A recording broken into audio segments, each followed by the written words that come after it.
presented by YouTube TV on Fox. For the first time since 1933, the World Series is in our nation's capital, and they are ready.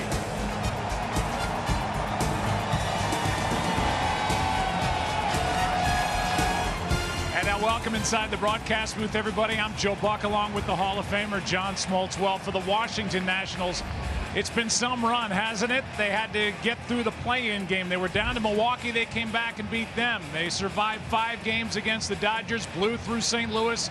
And, John, they won the first 2 games, started by Cole and Verlander in Houston. One thing we really haven't talked a lot about is the pitching of the Nationals, and it's been so good the entire month of October. That's what made them so scary with a month ago if they got in the postseason. No one wanted to face this rotation. Now you can see why. Their rotation has dominated the postseason. You know Scherzer and Strasburg, but I'm going to introduce you to Anibal Sanchez. You see the numbers on the year of the postseason. They've dominated. And with 2 weeks off, Sanchez is going to be fresh. This crowd is going to be absolutely rocking.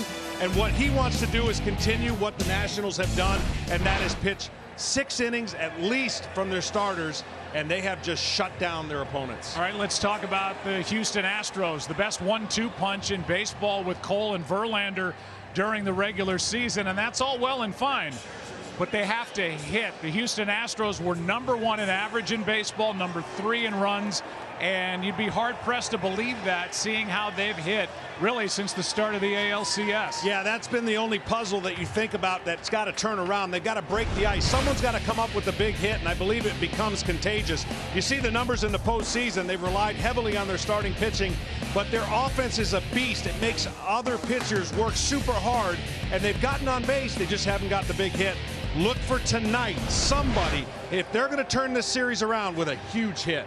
Well, that's the Houston hitting situation. We need to talk about the pitching, and you know about Cole and Verlander. But let's talk about the guy going tonight, Kenny Rosenthal. He was a huge addition at the trading deadline, Zach Greinke. That's right, Joe. And when the Astros acquired Zach Greinke on July 31st, the last thing they envisioned was him averaging 4 2/3 innings and posting a 6.43 ERA in his first 3 postseason starts. Simply put, they need better tonight. One thing to watch will be Greinke's pitch mix in the early innings. He has followed the same pattern in the postseason that he did in the regular season, relying on his fastball early, then incorporating his changeup and breaking stuff. That pattern cost him in Game 4 of the ALCS against the Yankees. It would behoove Greinke to mix it up right away tonight. Now, over to Tom Verducci. Oh, thanks, Ken. You know, when Juan Soto was 10 years old, his father told him, son, someday you'll be playing in the World Series on your birthday. Today is that day. Soto turns 21, the youngest player to play in the World Series on his birthday, and the Astros already know what he can do. Ever since the home run off Garrett Cole on a fastball in Game 1, the Astros have thrown him just 2 fastballs in the zone. Manager A.J. Hinch said there's no one way to pitch him. He is as good as advertised. Juan Soto is the youngest player in this series, and he casts the longest shadow over it. Joe? Yeah, no doubt about that. Guys, thank you very much. We can't wait. This is going to be some wild atmosphere tonight in Washington, D.C. And what's it going to be at the end of game number 3? Are the Nationals going to be up 3 games to nothing? Or are the Astros going to jump back into it at 2 games to 1? Can't wait. Going to be fun. Baseball coming up next.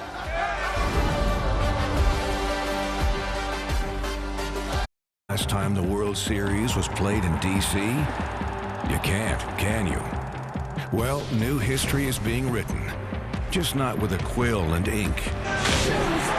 What a start for the Nationals. The nation's capital is now at the center of the baseball universe. In a city where monuments define our nation, these players look to leave their mark for future generations. Nationals up 2 games to nothing. In their path, a group eager to take it back. There it goes. Goodbye. But here they stand, closing in on history, in a city that defines it. It's Game 3 of the World Series.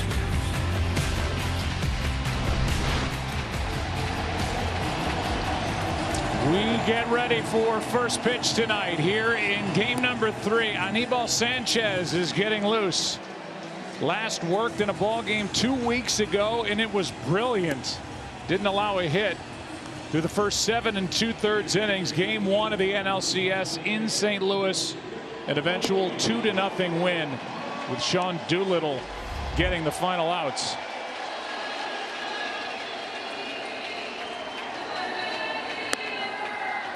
The Houston Astros do not have the luxury of a DH as the series moves to the National League City. Typical look up top. Springer, Altuve, and Brantley in the middle. Alex Bregman homered in game 2. Yuli Gurriel, Carlos Correa at short. The back end, Reddick, Robinson Chirinos, and Zach Greinke, a very good hitting pitcher.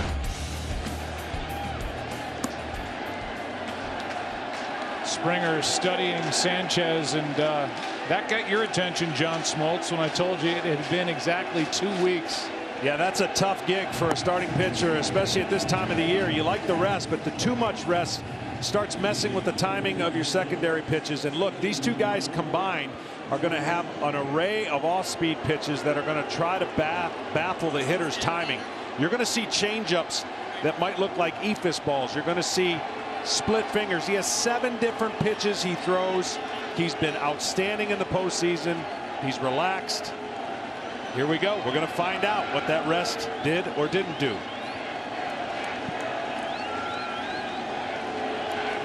It's been a while. A pitch has been thrown in a World Series in D.C. And it's a strike. That goes right into a trophy case. And there are the numbers for George Springer, who is 2 for 8 in this World Series. Just 9 hits this entire postseason, hitting .167. Nope. Sanchez has obviously pitched against some of these guys quite often, and the success is against Springer away. Springer has had some success against him on some splits that were fat in the zone. That's going to be a tough play. And a base hit to start the night for Springer on the infield. Even if Sanchez comes up with that, he's got no shot at Springer at first, and the leadoff man is on for Houston here in game 3. Well, the one thing that the Nationals did against the Astros was kind of soft contact success. And really, Houston's not, they don't have to play a perfect game tonight. They just have to get some things going. And by getting guys on base, look for Astros to take stolen bases when given to them, because Sanchez has had a hard time holding runners and has had 0 success against him on the bases. And that little slip, and he's telling his dugout, his manager Davey Martinez was on the top step saying, "Are you okay?" He had that slip going after that chopper, and he gives thumbs up to everybody concerned. And now we'll deal with Jose Altuve. Interesting with Altuve at the plate. He loves the first pitch. He loves any pitch. Will he be patient? Will they wait to send Springer? The Astros have to put some pressure on the Nationals early. This crowd has been waiting for this moment for a long time. They're going to be into every pitch. And we'll see if Altuve was right when he told Ken Rosenthal that he knows the Astros are going to break out here tonight. They need to. Hitting just .216 is Houston this postseason. That is 3 throws over in a row.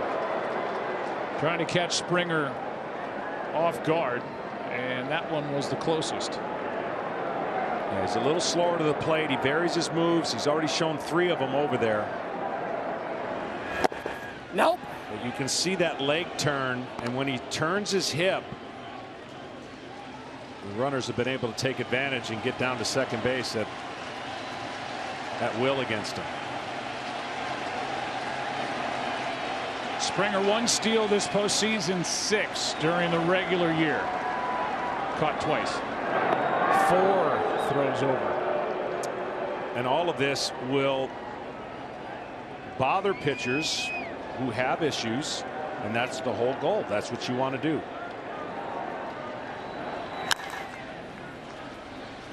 For coverage of this game in Spanish, please tune to Fox Deportes. Well, if you have any of your concentration at first base and you're Sanchez and not at the guy standing at home plate with the bat in his hands, this guy, Jose Altuve, will make you pay. 5 home runs this postseason, hitting .358. That's into center. Back is Robles. It's caught! Springer has to re-tag the bag. Back safely. What a play by Victor Robles in center field. Wow.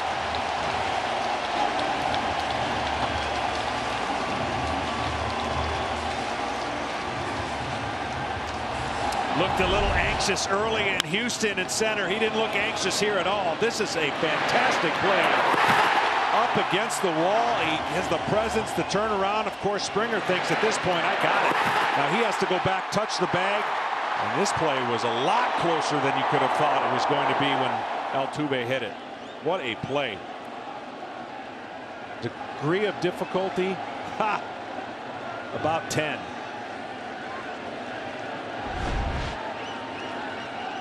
Fantastic play by Victor Robles. Batter now Brantley. Jumps on that first pitch, fouls it, strike 1. The matchup for both teams tonight, obviously they're not going to see 94, 95 miles an hour. They're going to see balls that are cutting, spinning, changing speeds. I mentioned the 7 different pitches he has here. And the Astros pride themselves on making the other pitcher work. But I think tonight they're going to be a little bit more aggressive against Sanchez.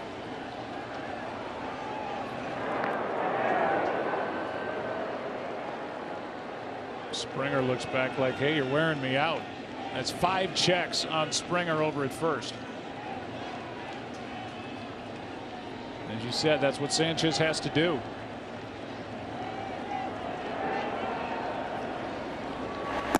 Ball. Well, the one good thing he's done when he throws over to first and gets the ball back, he gets right back on the mound as quickly as he can, which creates a little bit of a how do I get my lead for Springer dilemma. See, he puts his foot on the rubber there, and then now Springer's going to kind of gauge. That was a quick pitch. Will he do 2 in a row? More than likely he won't.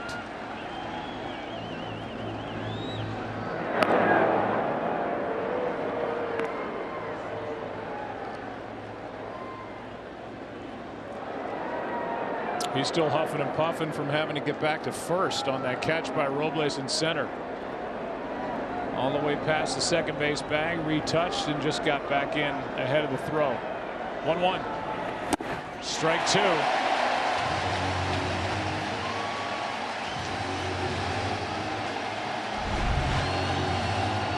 This is a high cutter. Trying to tie up Brantley, and exactly did. Right up and above his hands.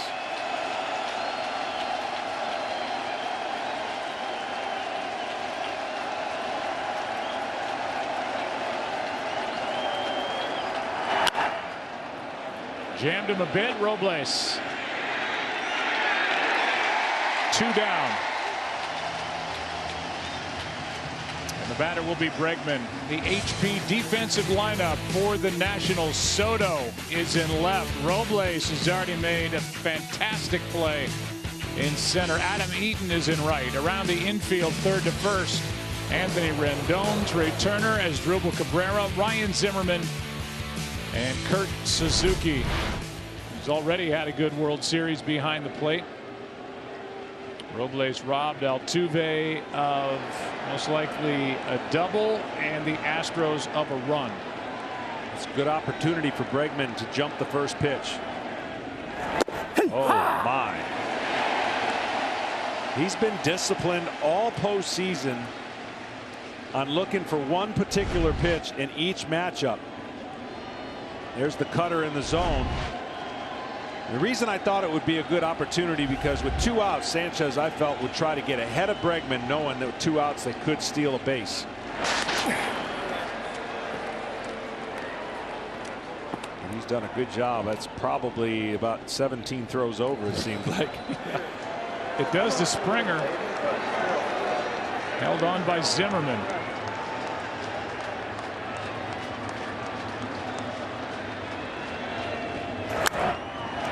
strike two.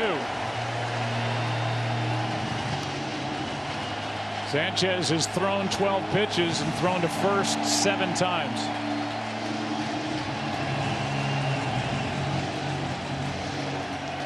Sanchez trying to get through a scoreless frame with a major piece of help out in center.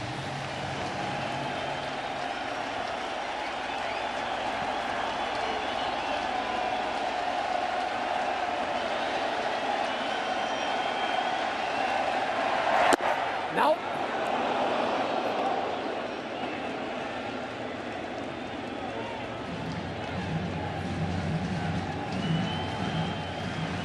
Sanchez originally signed by the Red Sox in 01, went to the Marlins in 05, to the Tigers in 2012. A bad year in 2017. They cut him loose. Atlanta last year. There goes Springer. Pitch is high, and Springer steals second without a throw. So it took a while, but he finally wins that little mini battle. And again, great discipline by Bregman, staying off this real close top of the pitch, top of the zone fastball. Ball.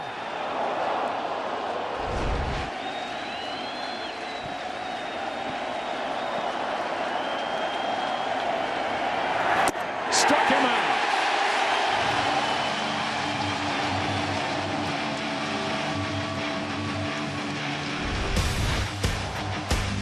Just underway in game 3, and already a spectacular play in center by young Victor Robles. More frustration for the Astros. No score. The telecast is sponsored by YouTube TV. History happens live. And by Progressive, making it easy to bundle your home and car insurance.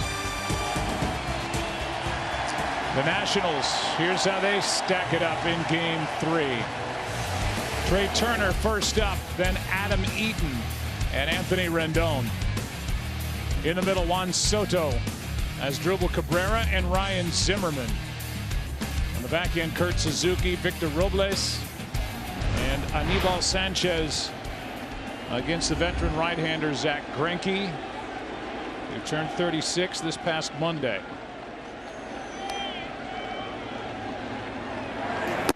Nope.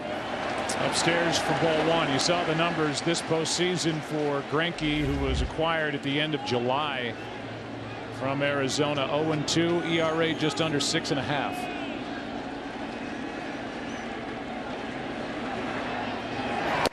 Now. 2-0. Uncharacteristically, Greinke is a little bit off of his command that in the regular season over his career. He's so good throwing the fastball away, fastball in, slow curveball, harder cutter, and that changeup, that hard changeup that dives out of the strike zone. Ball 3-0 to start the at-bat with Trey Turner. And that's what happened in his start against New York. He worked himself into a jam in the first inning and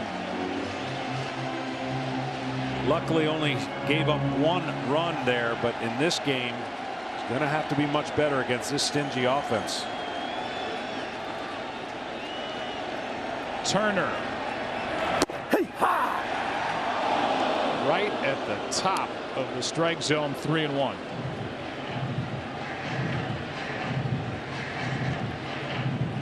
Greinke with a career postseason ERA of 4.44 compared to a regular season mark of 3.35. Here comes his 3-1 pitch. High fly ball to left. Back at the wall. It is caught by Michael Brantley from a near walk to a drive basically to the wall and left, and 1 out. A big out. I mean, that's the table setter. That's the guy that when he gets on, he can go and steal bases. He can run. And this was a absolute let it fly 3-1 swing. He might have caught it just a hair off the end of the bat.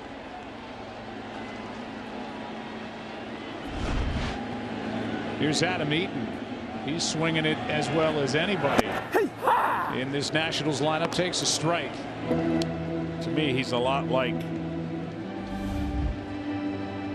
a power hitter when he wants to be inside the zone, a slap hitter when he wants to be, a pest. He hits it hard. Gurriel with a backhand in the race to the bag. 2 down. Just a tough out and a good hitter.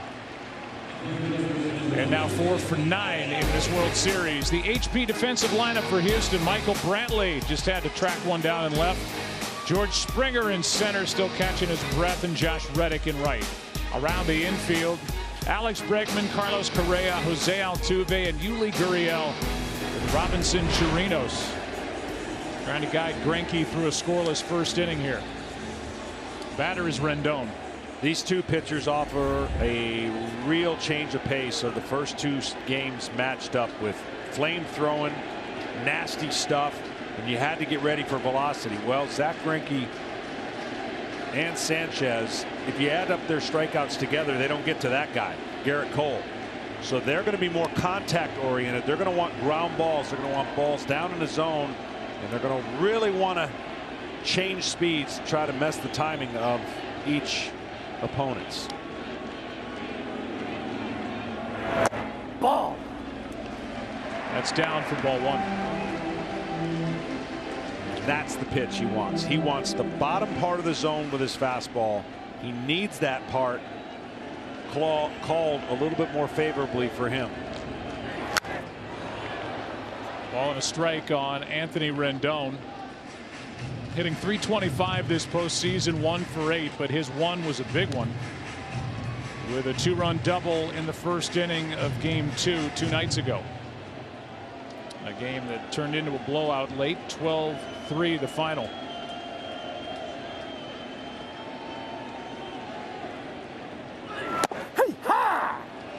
The first major league win for Zach Greinke, who came up with the Royals in '04, was against the Montreal Expos. Wow. 204 more wins later. There's his line. He's won 205 games in the big leagues. That is down and away. And the count 2 balls, 2 strikes. He's got great numbers against the Nationals if you want to go there. Obviously not in this kind of a situation. But he's 3-0 with an ERA of 0.32.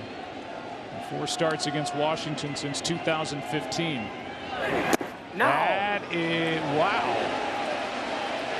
Everybody was walking away on that one. And it missed. Let's see this one again. Yeah, it's a great pitch. It's the breaking ball. It just splits the plate and must have been called down. So it's a full count on Rendon. Let's see what he does with this chance. Fouled straight back. Rendon known for not really swinging and missing much on breaking pitches. One of the best. Matter of fact, he is the best at not missing on breaking pitches on the year.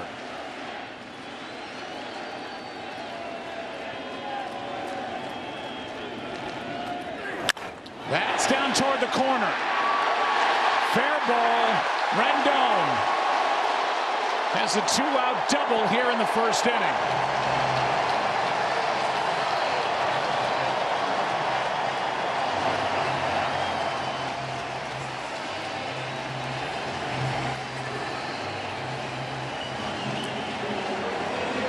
The 2-2 pitch went his way.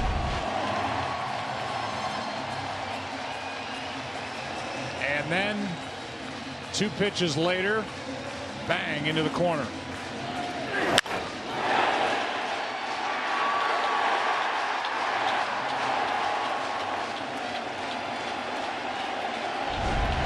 And now the birthday boy, Juan Soto.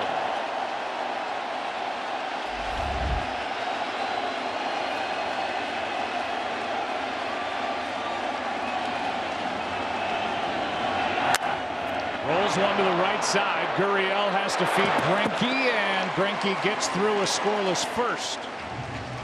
Each side leaves a man. Second inning, Game 3. No score.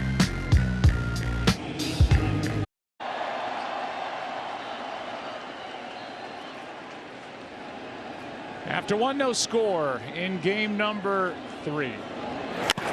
Line drive off the bat of Gurriel to Eaton in right. 1 pitch, 1 out. Let's go back to a couple of pitches to Alex Bregman.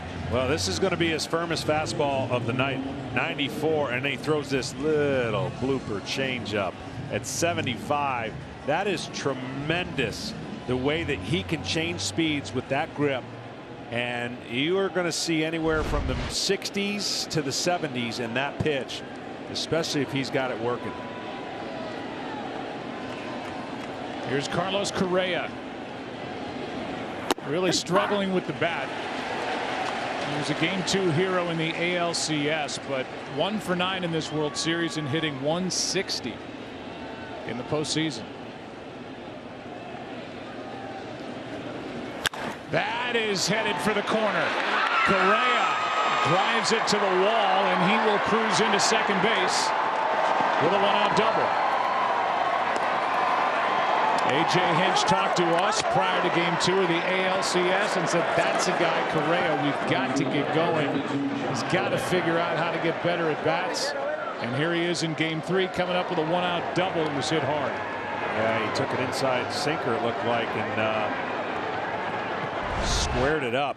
There's the sinker. That ball is supposed to be in more. They're trying to get it tight in, and he just gets the barrel of the bat out front. And that runner in scoring position again. Reddick takes ball 1. Yeah, that's been a problem. Hitting 175 are the Astros with runners in scoring position. At the start of the night, 176 in this World Series. He's going to want to get Reddick out with splits if he can. Nope. That previous pitch crossed up Suzuki. A little easier to get crossed up by a guy that doesn't throw 97. He's looking for something else, and that handcuffs him. What an adjustment at the last minute. So much going on with sign giving and decoding him and trying not to give anybody else an edge. There's a lot of information in the process, a lot of signs to go over. That hits the outside corner. 2 balls and a strike. Typically what teams are doing is they're going to use an indicator that usually will the next pitch that follows. So let's say it's after 2. The next pitch will be the pitch you want. They'll use touches. They'll use all kinds of different ways to not give the signs up. Check on the runner, Correa. Turner's basically standing right there anyway. He's close to the bag. The defensive alignment they have for Reddick. In the air to left, might drop. That ball is going to get down. Correa to the plate. Throw home is too high. Astros lead 1-0 here in the second inning on a base hit by Josh Reddick.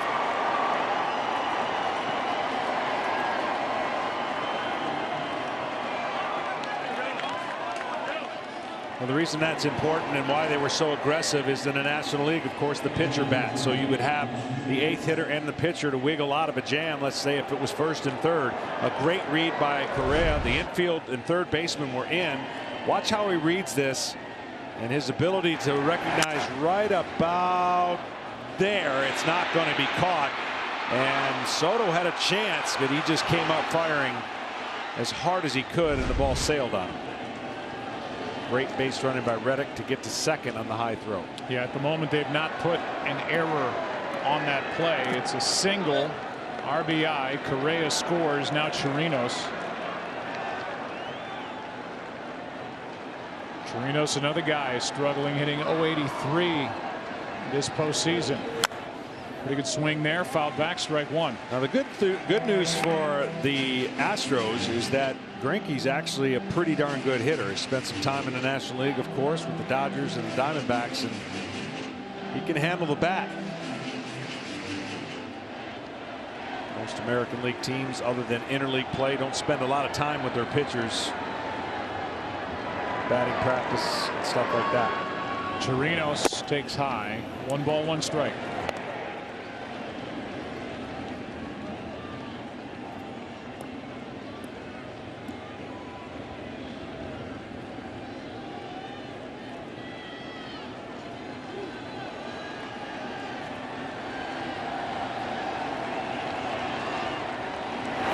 Now 2-1.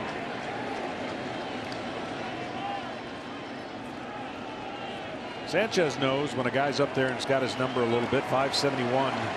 Chirinos coming in against Sanchez.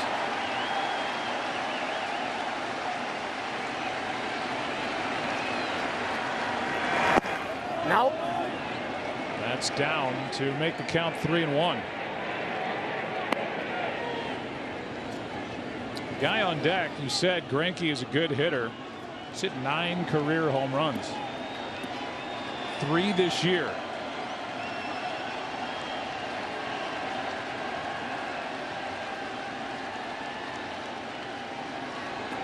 Three-one pitch.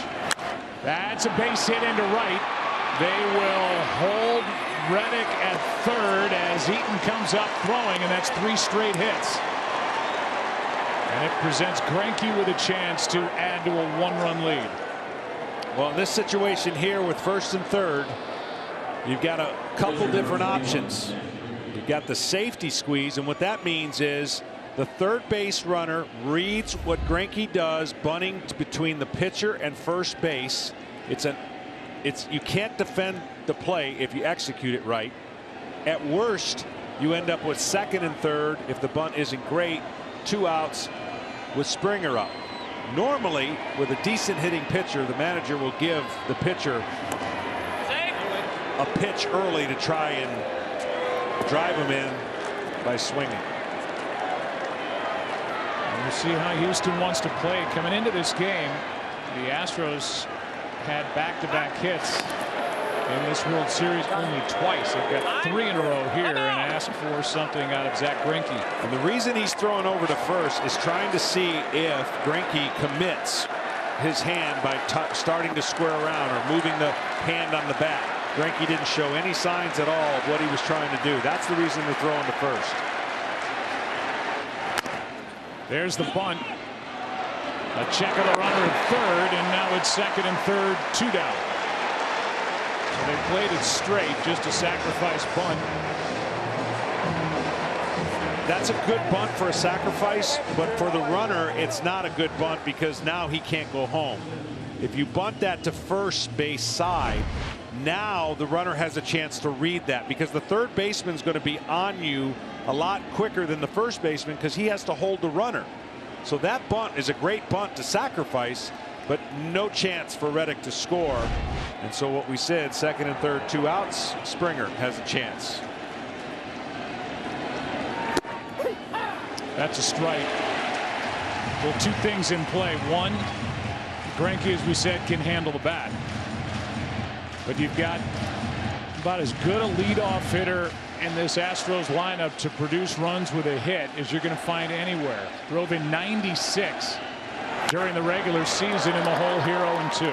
And the only thing he falls victim to from time to time is swinging too hard. A couple times he's lost his balance, has Springer trying to hit the ball 150 miles an hour rather than 100. Now with 2 strikes, see if he can kind of cut it down to 90 miles an hour and make contact.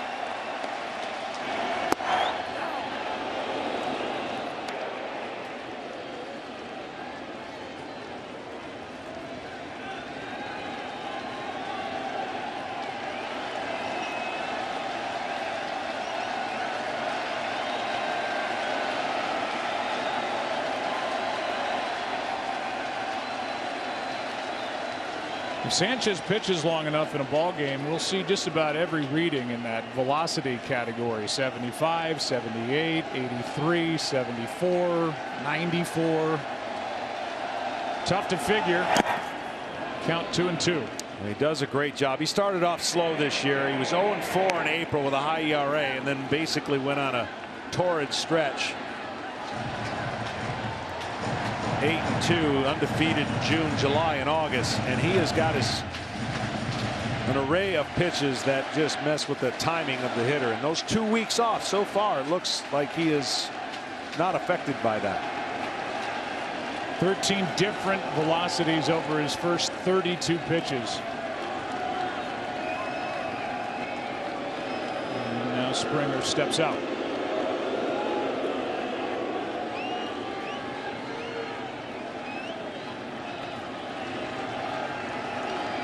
Second and third, 2 out. That's inside.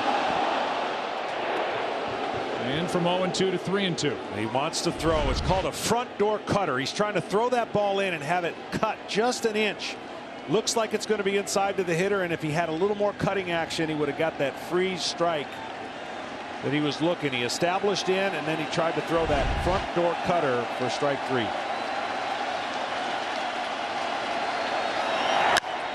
Shortstop Turner gloves it, throws it high, but out. And the Astros get 1, leave 2. And here in game 3, it's Reddick who delivers Correa to put Houston on top. Tonight's telecast is sponsored by Verizon, the network more people rely on. And by Bounty, the quicker picker-upper.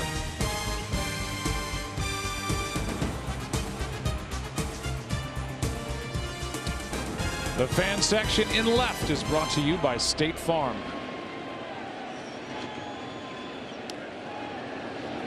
One to nothing game. Batter is Asdrubal Cabrera. He takes a strike. This has been the home for the Nationals since 2008. From 05 through 07. Team played at RFK. That is hooked down into the corner. Over to cut it off is Reddick, and it's a leadoff base hit for Asdrubal Cabrera to start the second. Well, he's in there because he's swinging the bat good. He's had good success off of Greinke. Of course, no DH. They lose Kendrick. But man, has he been a great pickup. Cabrera has been huge for the Nationals, especially at the plate. Another base hit. I'm telling you, man, this team right here went so far under the radar because they struggled, and then they were known for their 4 starters. Their offense is what's probably surprising most of America that didn't get a chance to see the Nationals play a lot. Here's Ryan Zimmerman. Strike 1. I mean, for Cabrera, he was released by Texas, signed with Washington, and just see what he does with Greinke. That's one of the reasons why he's in there, but all he did was hit. 323, 6 homers, 40 RBIs.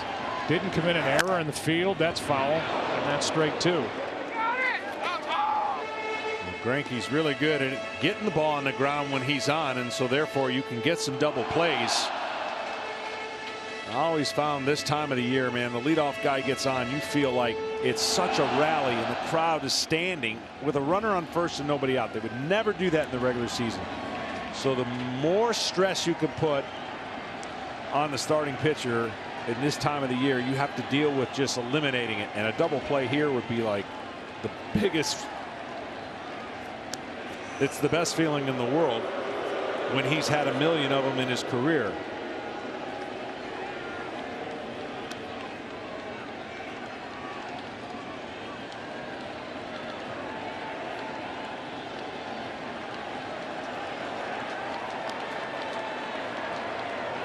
Here's an 0-2. No.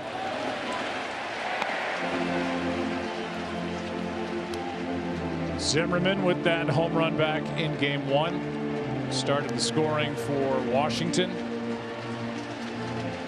Able to hang on to win that ball game 5-4, but a 2-out shot off Garrett Cole was a big swing of the bat. 1-2. No. And see, that's why the pitch down is so important to Greinke. He has movement and wants the hitter's eyes looking down. And if he can get some swings down there, that brings the changeup into play. It brings the slider into play. Greinke, as he's gotten older, has lost miles per hour on his fastball, but he historically is always really good with his command. Just wants the hitter to fish a little bit out of the zone down. Breaking ball. Foul. A.J. Hinch told us before the game, this is not some cute little wild card story with the Washington Nationals. They're really good. They have a great blend of veterans, guys they've picked up even in season. But that veteran presence and then the good young players like obviously Soto, Robles, Trey Turner still young.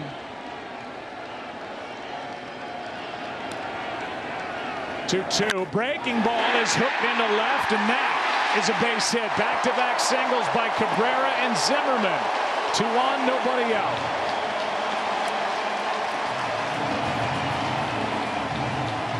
So what happens with hitters, if they aren't afraid of velocity, meaning they're cheating to catch up velocity, then they can sit on pitches like this. But if your fastball location is on both sides of the plate, then it gets a little more difficult for the offense. Right now, the Nationals feel like the fastball's not an issue against Greinke. They can wait a little longer and get the secondary stuff, and they've done a nice job staying back and taking what Greinke gives them. He gave Zimmerman a 67-mile-per-hour pitch, and Zimmerman roped it. Here's Suzuki. In for a strike. Suzuki with that home run in game number 2 to lead off the 7th against Verlander, untie the game, and then the Nationals just kept playing add-on.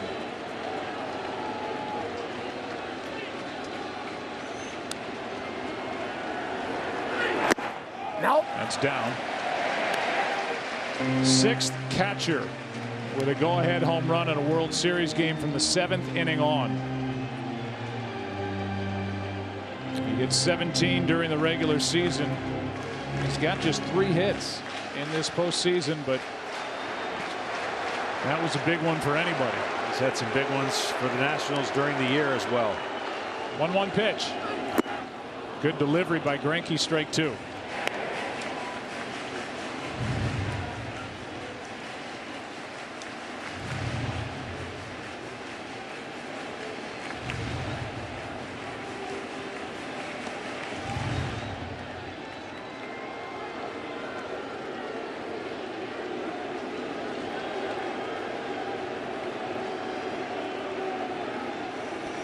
Runners at first and second with nobody out. Ball. 2-2. See, that's the power changeup. You see at 88 miles an hour, it's not much off of his fastball, but the drop. He wants that in the middle of the plate. See the spin, and then it just drops. And when he's on the attack and getting strike 1, strike 2, and getting ahead of hitters, which he does regularly until this postseason, then they can't lay off that pitch.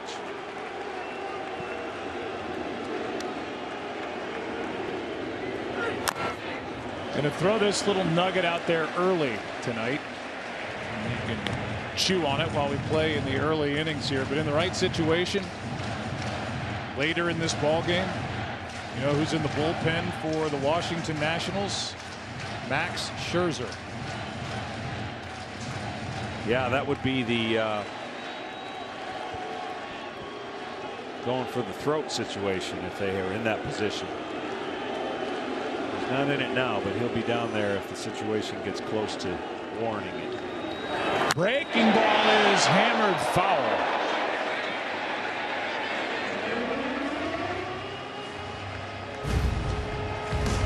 Well, it's been some streak. 8-game postseason winning streak for Washington. Ties for the longest in postseason, a single postseason all time. The ERA microscopic, the runs per game.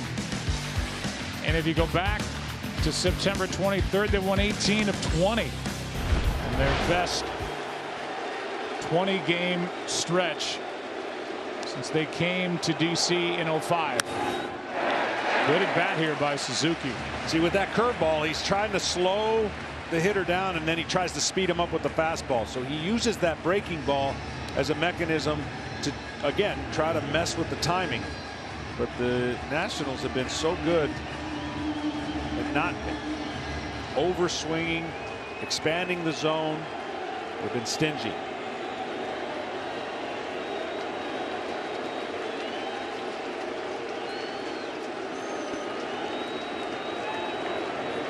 Another 2-2. Got him looking.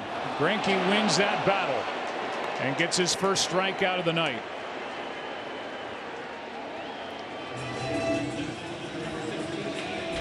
Well, that's the paint fastball inside. Bunch of foul balls. And then he just locks him up.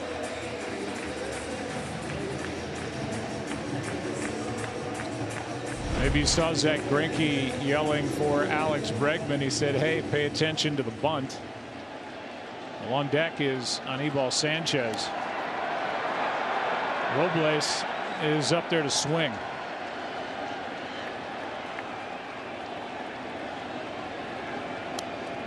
One for 7 in this series, strike one.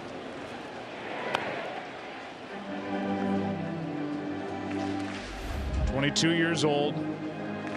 Made a leaping catch in center back in the first on a ball hit by Altuve that saved a run.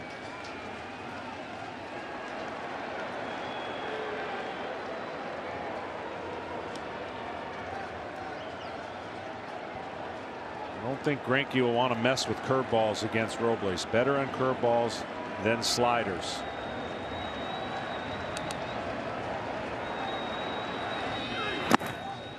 Ball one.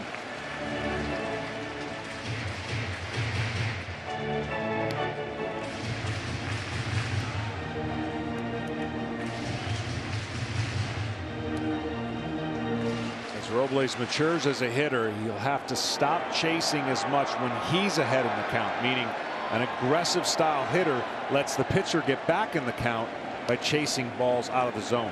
Hard hit. Bregman. Altuve, a double play.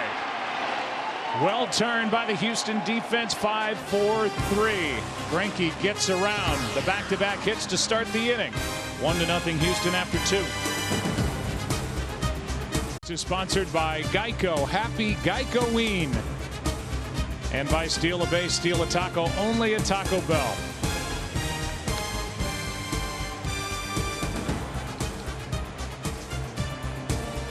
Third inning rolls in, game 3. To the plate is Jose Altuve. Aníbal Sanchez gave up a run last inning. And that's fair, past third down the line. Altuve will dig for 2, and he will hold and now go. As Soto has trouble down the line, and standing at third is Altuve, who was watching it the whole way.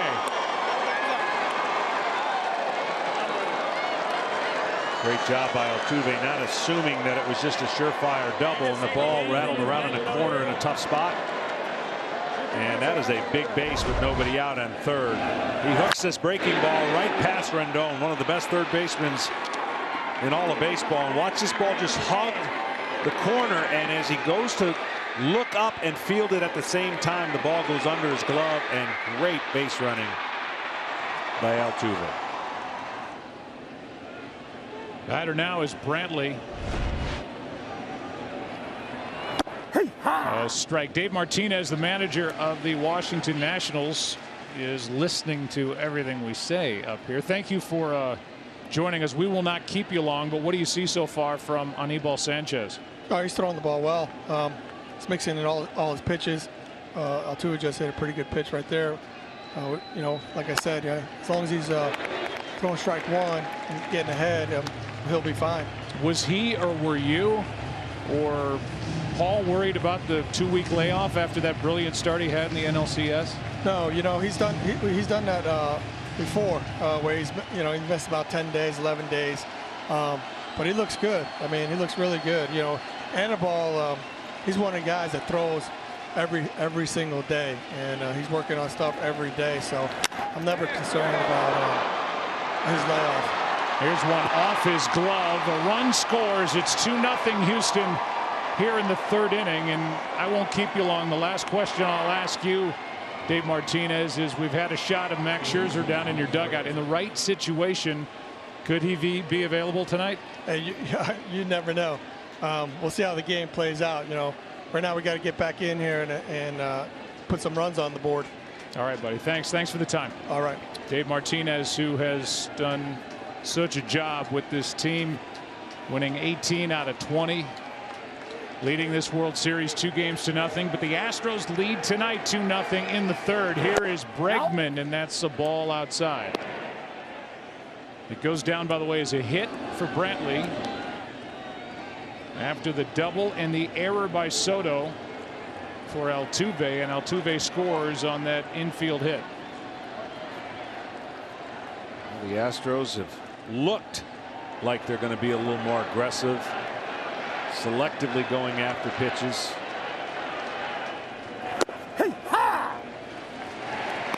A ball and a strike now on Bregman. They're so notorious for just burning up the pitch count, and they did it really in game 1 and game 2. They made Scherzer and Strasburg work for every single thing, and what an incredible job when you talk about Max Scherzer, whether or not he's available tonight. His job that he did in game 1, I think, set the tone for this series, and that team always feels like when Max is out there, he's giving everything he has.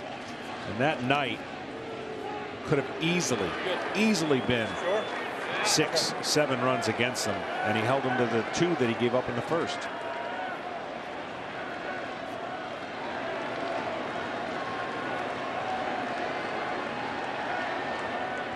There goes the runner, Brantley, and a foul off the bat of Bregman. 1 ball, 1 strike. Hit and run, it appears, was on. And Bregman could not put it into play. As Gary Pettis goes through the signs over at third.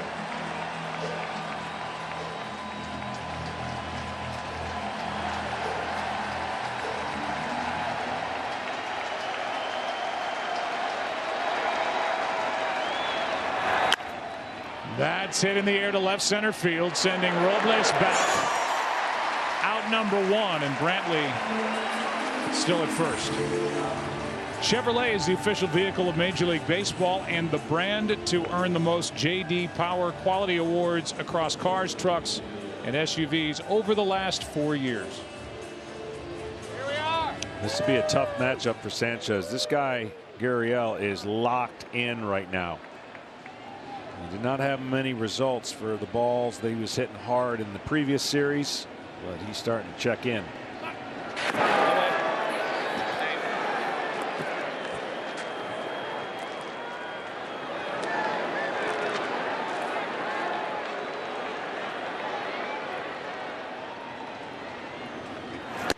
No. Ball 1 inside to Gurriel. Hit it hard, but lined to right. Caught by Eaton his first time up. The ball will go to right and right center in this ballpark. You want to keep it obviously in the middle part of the park. It's really big, and we've already seen what Robles can do.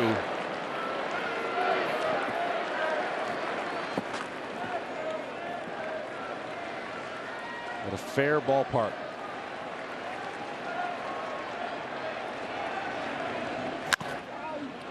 Popped into center for Robles.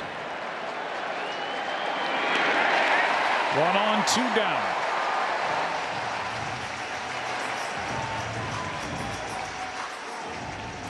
And the batter will be Correa. Carlos doubled and scored his first time up.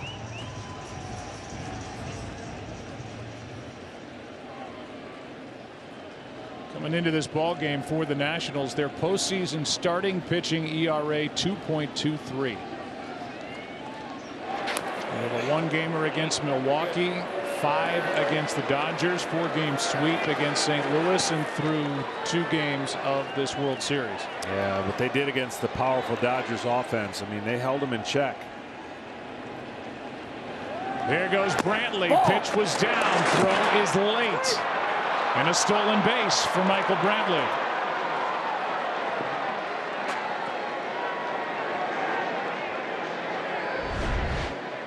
As soon as his hip turns, you got to go. And Brantley, with 2 outs, taking advantage of it. As you said, that's because of the presence of Sanchez on the mound. Brantley doesn't run a ton. He stole 3 bases during the regular season. That's his first attempt this postseason. Better RBI chance for Correa. Ball. 1 ball, 2-0. Looked like a pretty good pitch. It was a really good pitch, and Correa was fooled and left it alone, and it looked like it caught the strike zone.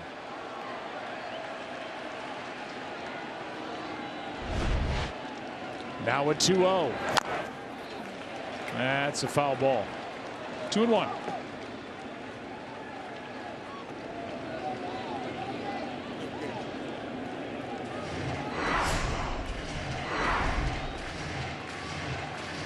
We keep talking about birthday for Juan Soto.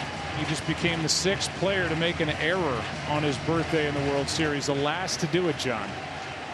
Rafael Belliard in the '95 World Series Game 3. He didn't make many, period. So on his 34th birthday. Here's one that is just inside. 3-1.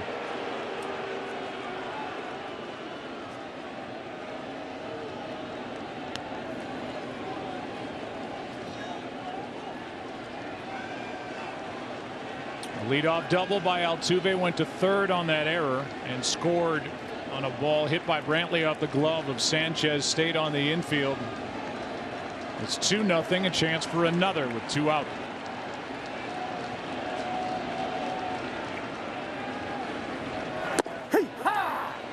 Full count.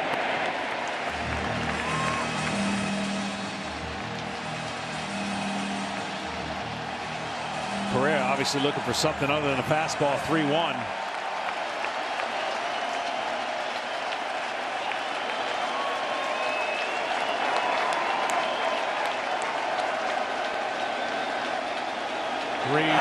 And he struck him out. Strikeout number 2 for Sanchez. But run number 2 for Houston. We're in D.C. Game 3. Houston up 2-0.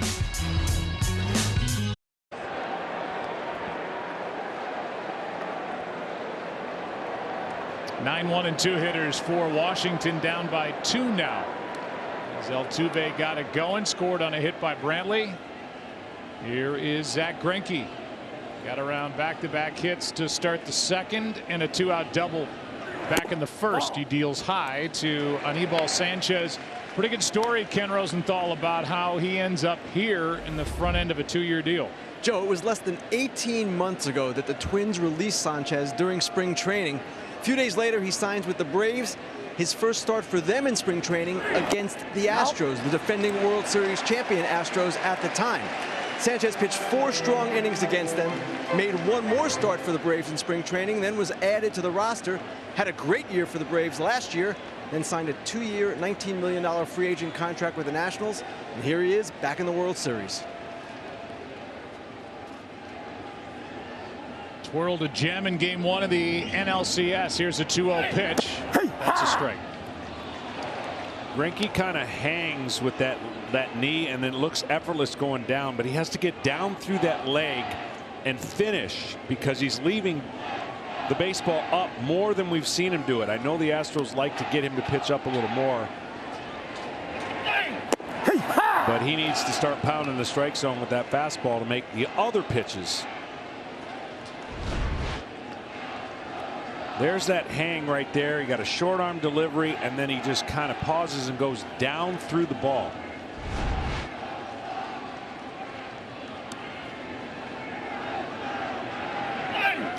Pretty good swing right on it, but fouled it back. Sanchez had 6 hits during the regular season, 0 for 5 so far this postseason.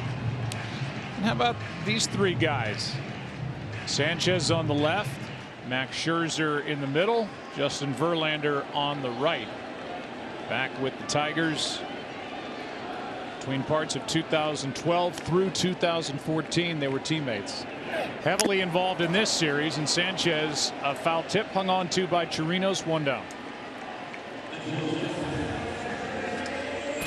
Earlier tonight, legendary astronaut Dr. Colonel Buzz Aldrin threw out the ceremonial first pitch on behalf of YouTube TV.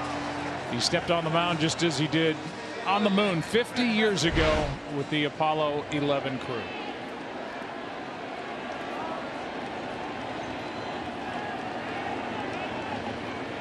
With 1 out, back to the top of the order, Turner takes a strike. Trey hit the ball hard, fly to left, deep left, his first time up. You got to get him out of the way. Anything over the middle of the plate is power in. He's got power, he can run. That was away and fouled back. He missed 40 games because of that fracture at the base of his right index finger. But he ended up hitting 19 home runs, which tied his career high. Hit just under 300 without the use of all 10 fingers. He had to relearn how to throw the baseball without that right index finger. Really good young player.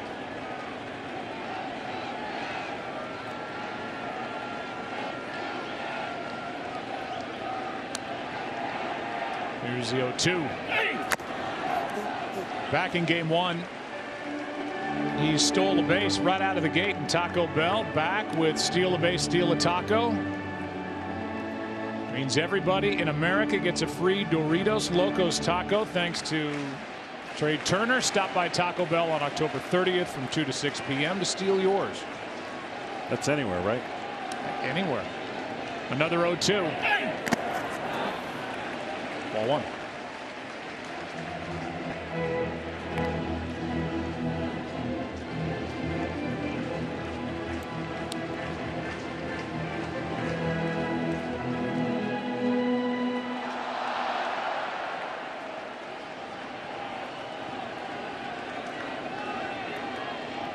Zach Greinke is on his own clock. 2-2.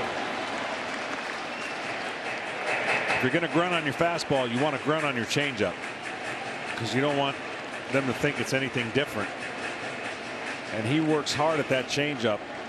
I call it a power changeup with only about 3 miles an hour at times off of his fastball, but the movement is what he's wanting the hitter to pound in the ground. Now. So now the fastball misses. That's interesting because typically when you hear about a guy tipping his pitches, it's something he's doing with his glove. But in this case, it's the grunt. You grunt on the fastball, you have to give it the same noise on your changeup. Yeah. Crowd back in it. 3-2 pitch to Trey Turner on its way. Foul.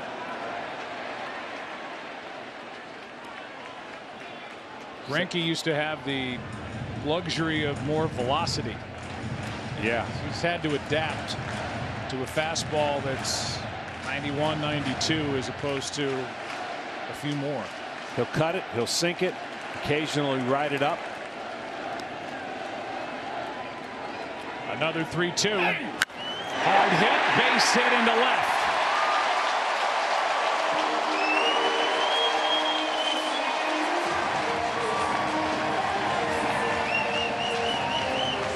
A.J. Hinch, you know how important this game is, and he'll be watching the at-bats that the Nationals have off of Greinke. He will not stay longer than he needs to because he needs this game. You think about it from their standpoint. You win this game, you're guaranteed a Garrett Cole outing. And so no matter what happens in this game, he'll use every resource he has to win this game so that Garrett could pitch, which therefore in turn might mean Verlander gets to pitch. And you see where the series is after game 5.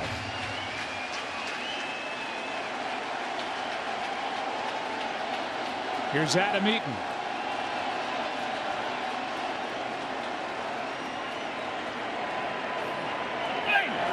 Now. A ball outside. Tom Bertucci. Pretty good at bat by Trey Turner there, and a hit on a 3-2 pitch. Well, Joe, it's been the story in this postseason.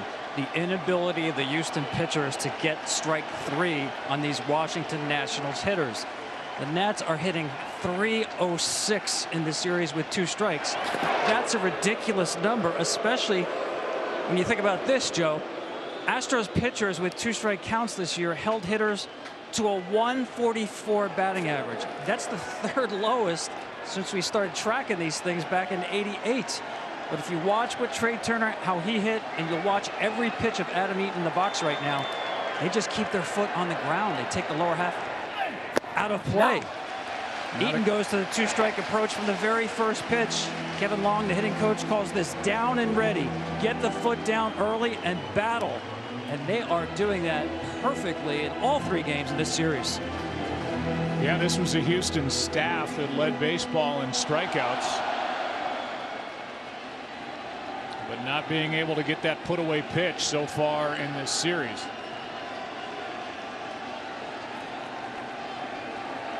Two-0 pitch. 2-1.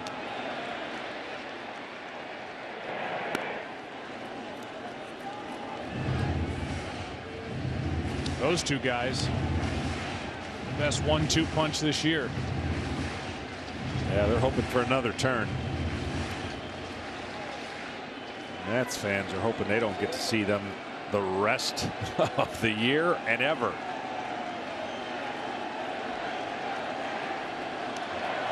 Those two are just over the wall in right center, by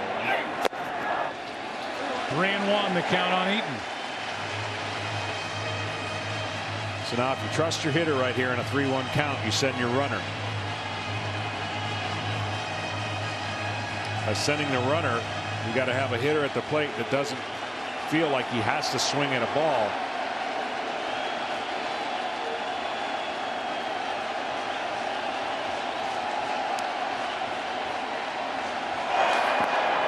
And so a check.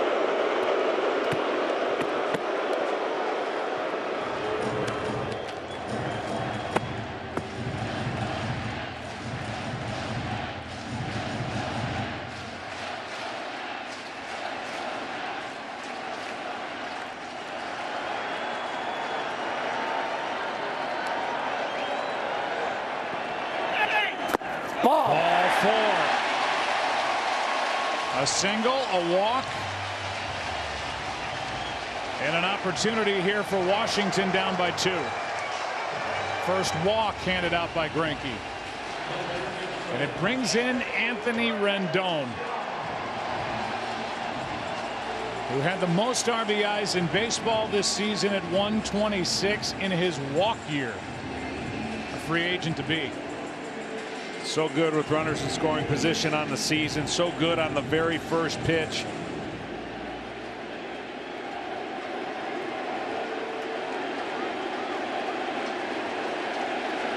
One of those guys that manager Dave Martinez said that break after the 4-game sweep before the World Series really helped. Skies one into center for Springer. 2 out. And this inning falls into the lap of Juan Soto.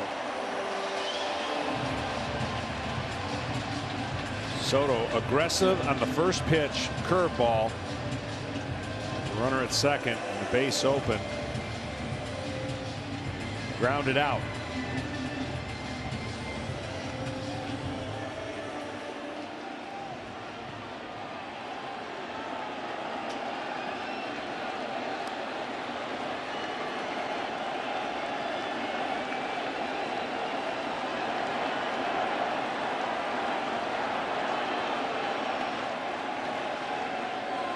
So hard to do because, as A.J. Hinch pointed out, there's no one way to get him out. You can't keep going to the well, so you got to move the ball around. Ideally, you'd like to crowd him and get him out inside off the plate. First and second, 2 out. Ball 1 outside. They call it the Soto shuffle. around here. When he goes to work in that batter's box, sometimes it's a little more than others. But he definitely does it to let the guys standing 60 feet 6 inches away know that that batter's box is Soto's and not, in this case, Greinke's. Right on top of the plate. Ball. And what's great about it from a young player standpoint is the fact that he wants to exude, I'm confident and I think I'm better than what you've got to give me. And the pitcher's job is to have the opposite feeling, right? I'm better than you. Somebody has the edge between the pitcher and hitter matchup, and they know it, and they just don't want to show the other guy that they may not have as good a chance to succeed. Well, he's got everybody's attention on the Astros side, especially after what he did back in Game 1. That opposite field home run leading off the 4th to tie that game. That catches the inside corner. 2-1. That's where you got to put it. And if you can get that call, then you start making him conscious in there, and you can cut a ball in on his hands or sweep the slider down at his back foot. A 2-0 count, and he absolutely dotted. Well, maybe, but got the call.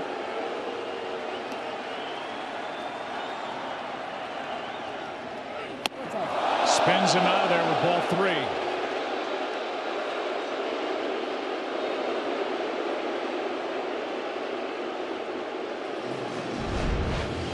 He's on the plate. You got to make him aware that you're not afraid to go in there.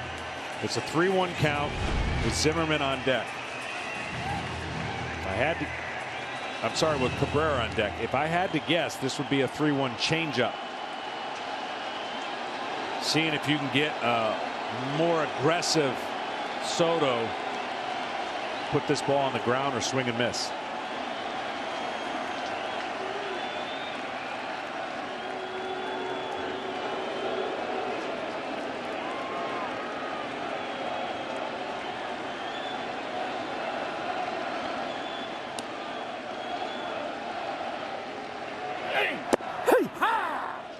Instead, a 3-1 fastball taken for strike 2. He went right back to the fastball, and that really was right down the middle. So maybe everybody was expecting a changeup, including Soto.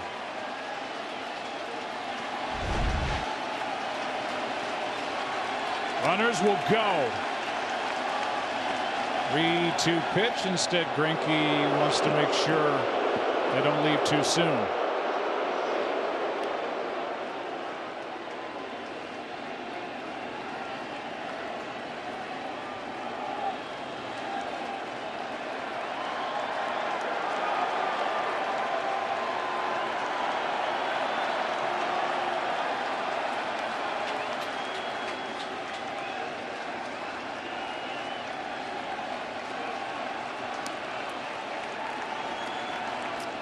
Here it is, ball 4 to load him up.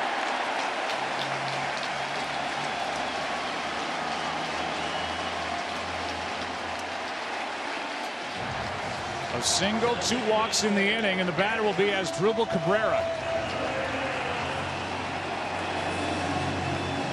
who got the start because of numbers like these.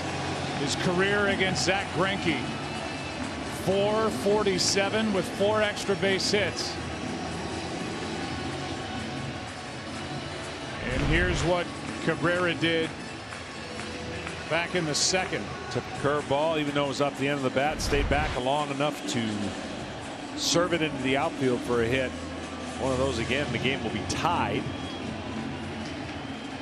The Astros have not been as good, obviously, as the Nationals with running in scoring position, but the Nationals have been extraordinary with 2 outs, scoring runs in the postseason at a high rate, and those are backbreaker runs when you get them with 2 outs. They're at 50% for this postseason. 31 of the 62 runs they've scored have come with 2 down.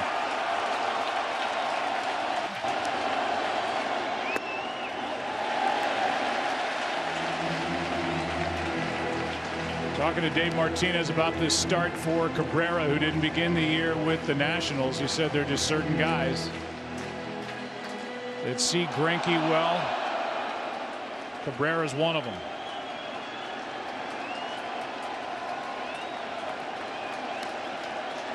The 1-0. Hey, ha! Knee high on the outside corner, a ball and a strike. He's been great with them since he got here on runners in scoring position, and he's been outstanding with the bases loaded. He just saw a dotted up fastball on the outside part of the plate that he wanted no part of.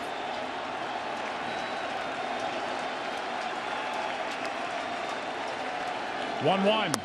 That's strike two. So there's the perfect example of the new Greinke. You saw that nothing was other than on the corners. So he established away with the fastball paint, in with the fastball paint, and now he's made him aware of both sides of the plate, and he can do whatever he wants on this 1-2 pitch. If he wants to go to his changeup, his slider, without max velocity, that's how you can pitch and get soft contact.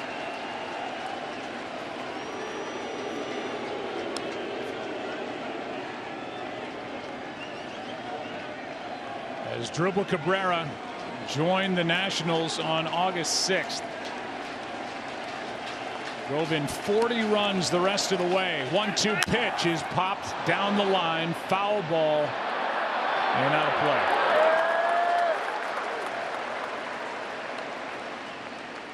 And those 40 RBIs during that stretch tied for third in the National League.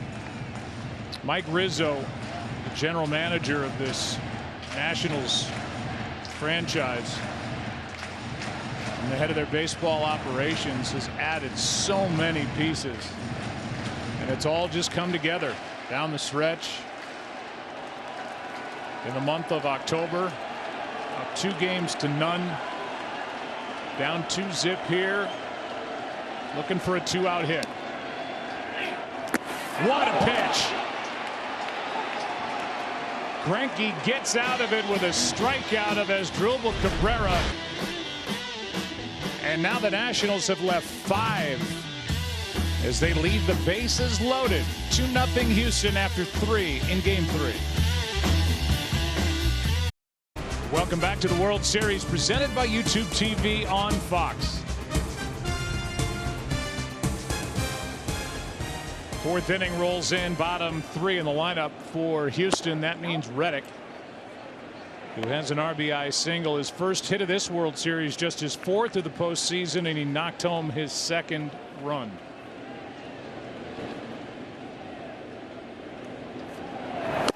Ball. That's outside, 2-0.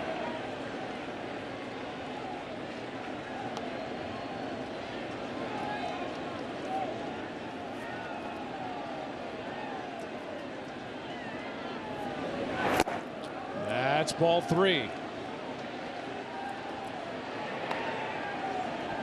7, 8, 9. You don't want to give Greinke another opportunity to bunt.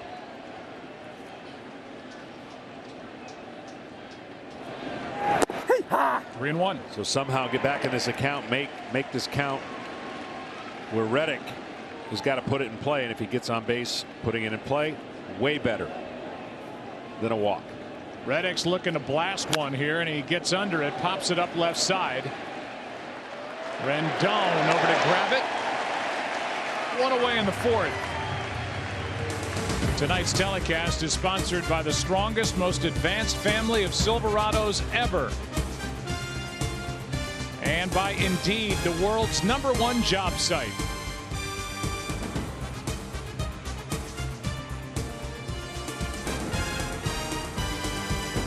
From all of us on the International Space Station, as we prepare to send the first woman and the next man to the surface of the moon, we say we are proud to be from Houston, home of the Astronaut Corps. Enjoy the game. That's great. Here is a ball into Robinson Chirinos. NASA astronauts Drew Morgan, Christina Cook, and Jessica Meir are aboard the International Space Station and send us that greeting from out in space. Here comes a 1-0 pitch. Fouled by Chirinos, a ball and a strike.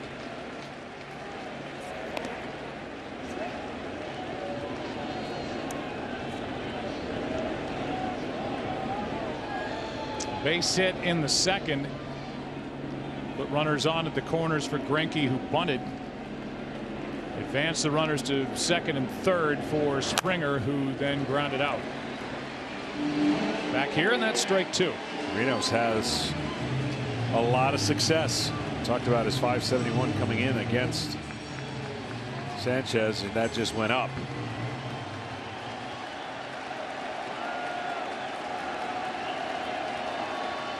Just his third hit of the postseason. He was happy to see Sanchez roll in there here for game 3. A matchup tomorrow as it stands now of Jose Urquidy and Patrick Corbin. That's high, 2-2. That's who A.J. Hinch plans on starting. He told us about 90% sure it's going to be Urquidy, but it's all dependent on how the rest of this game goes. As you said last inning, John, A.J. Hinch, if he's got a chance to win tonight, will use every weapon he has. 2 out, and strikeout number 3 for Anibal Sanchez. And Greinke will come up and swing the bat.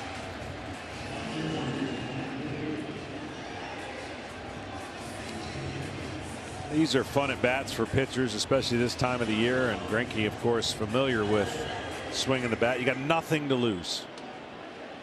You want to go deep. You want to swing. Every swing is to try to hit a home run so you can jog in this situation. 2 outs, nobody on. He's got the ability. Takes a ball low.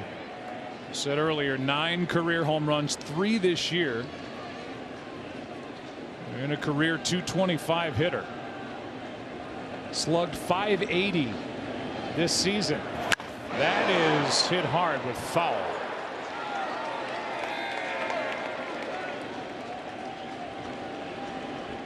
So that's part of the attack that Greinke brings. Doesn't get a chance to use it very much anymore now over in the American League. Came up with the Royals. He has starred with the Dodgers, the Diamondbacks, now Houston, and he is trying to launch, and that's foul, strike 2. Well, this won't. I wouldn't think this is going to be a fastball here, but Greinke was up there ready. He pulled 2 of them foul. How about that? Joe Blanton. Last one. I remember it well. 1-2 pitch. 2 balls, 2 strikes. That was for the world champion Phillies. They got back in 09.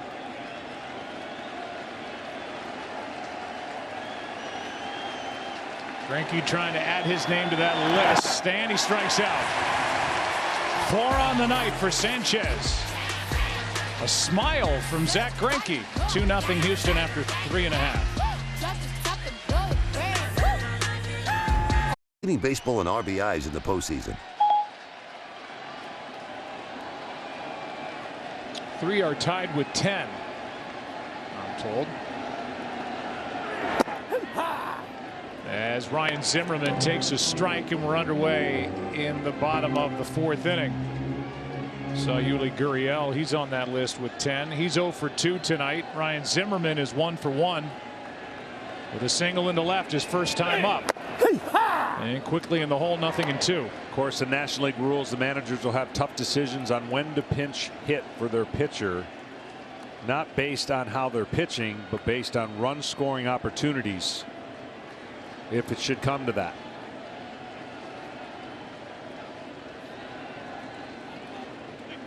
Of course, the Nationals are in a nice position having a 2-game lead. It's a little bit more of a issue for AJ, being down 2 games to none. But the good news for A.J. Hinch, that is ball 1. And umpires don't like it when catchers like Chirinos pops up. Looks like he's going to throw it around the horn, and nothing said. Just a glare through the mask from Gary Cederstrom as that was called ball 1. And the reaction from A.J. Hinch. 1 ball, 2 strikes. That's hit down the line. It is foul. Into the corner, hooking all the way, and just ran out of steam.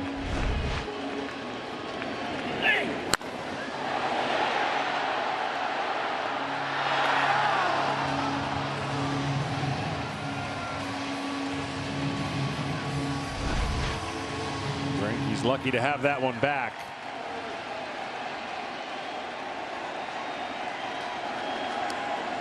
One-two here from Greinke. Is down 2-2. It's Zimmerman, then Suzuki, then Robles. Just going to say the good news for A.J. Hinch is Greinke just made the last out of the top of this fourth inning, so the pitcher spot is cleared. He can do what he wants depending on how these next outs go. That's inside. And they count 3-2. I've seen this theme a lot. 0-2, 3-2, and now Greinke has to make a great pitch. He thought he made that great pitch when it was 0-2 and didn't get the call.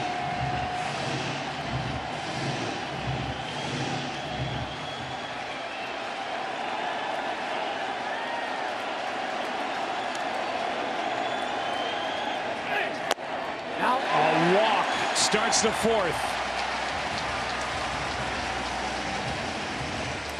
Walk 2 in the third, got around it. And now a leadoff walk to Zimmerman here in the fourth inning with Suzuki coming up.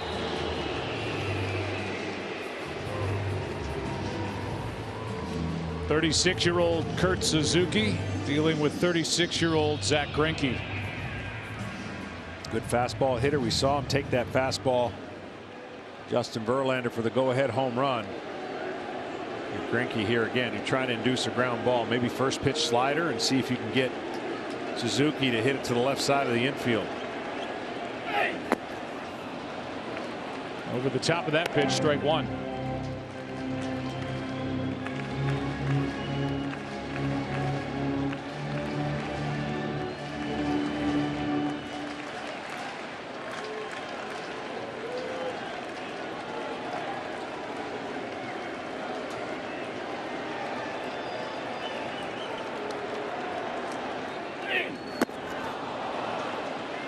That's strike two. That should be a new number. So his variety of miles per hour on pitches. It's just an over-the-top hook that drops in at 70 miles per hour.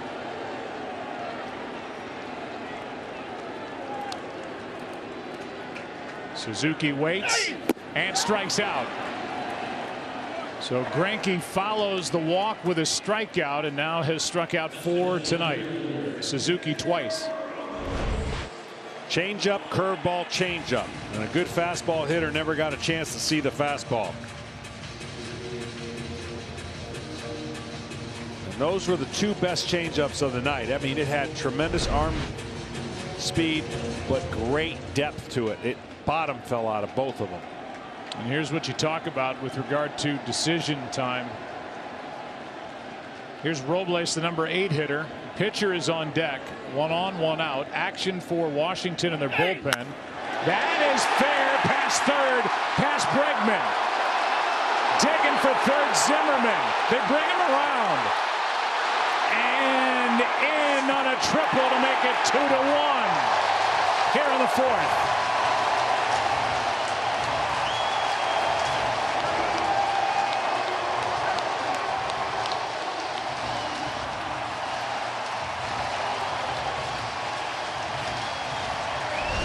Unfortunately, Brantley thinks it's going to hit the cutout right here, and it never even came close to it. And he took a bad angle, so when he took the angle, that ball gets by him, and an easy run-producing opportunity for Zimmerman and a triple for Robles. RBI triple. Infield comes in. Sanchez stays in the ball game, and it's 2-1. So this is the situation we were talking about, the patience of leaving in a guy down by 1. Most people would tell you, you put a guy up there, tie the game, and get somebody else in. The bunt attempt the safety squeeze variety, if even that. The infield is in. Robles was not coming down the line. And that's strike one.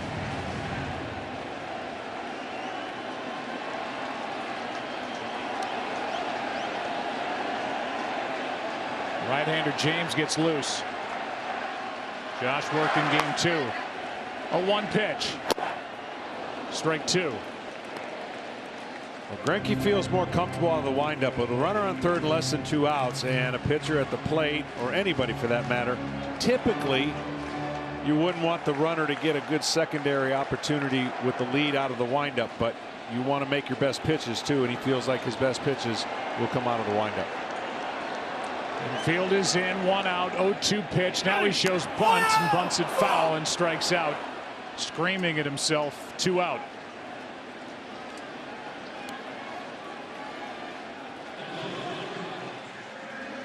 And back to the top of the order in Trey Turner. 1 for 2 in this ball game. Could tie it with a hit. Managing is tough, and there'll be a lot of people want to question Davey Martinez on being able to pinch hit right there with a hitter that the opportunity to score with contact would be a lot greater, obviously, than your pitcher. But at a 2-1 score, he feels like his pitcher can eat up a few more innings and keep it right there with a chance for a 2-out hit by Turner. That's out in front of the plate. Greinke made the play, and it was not easy.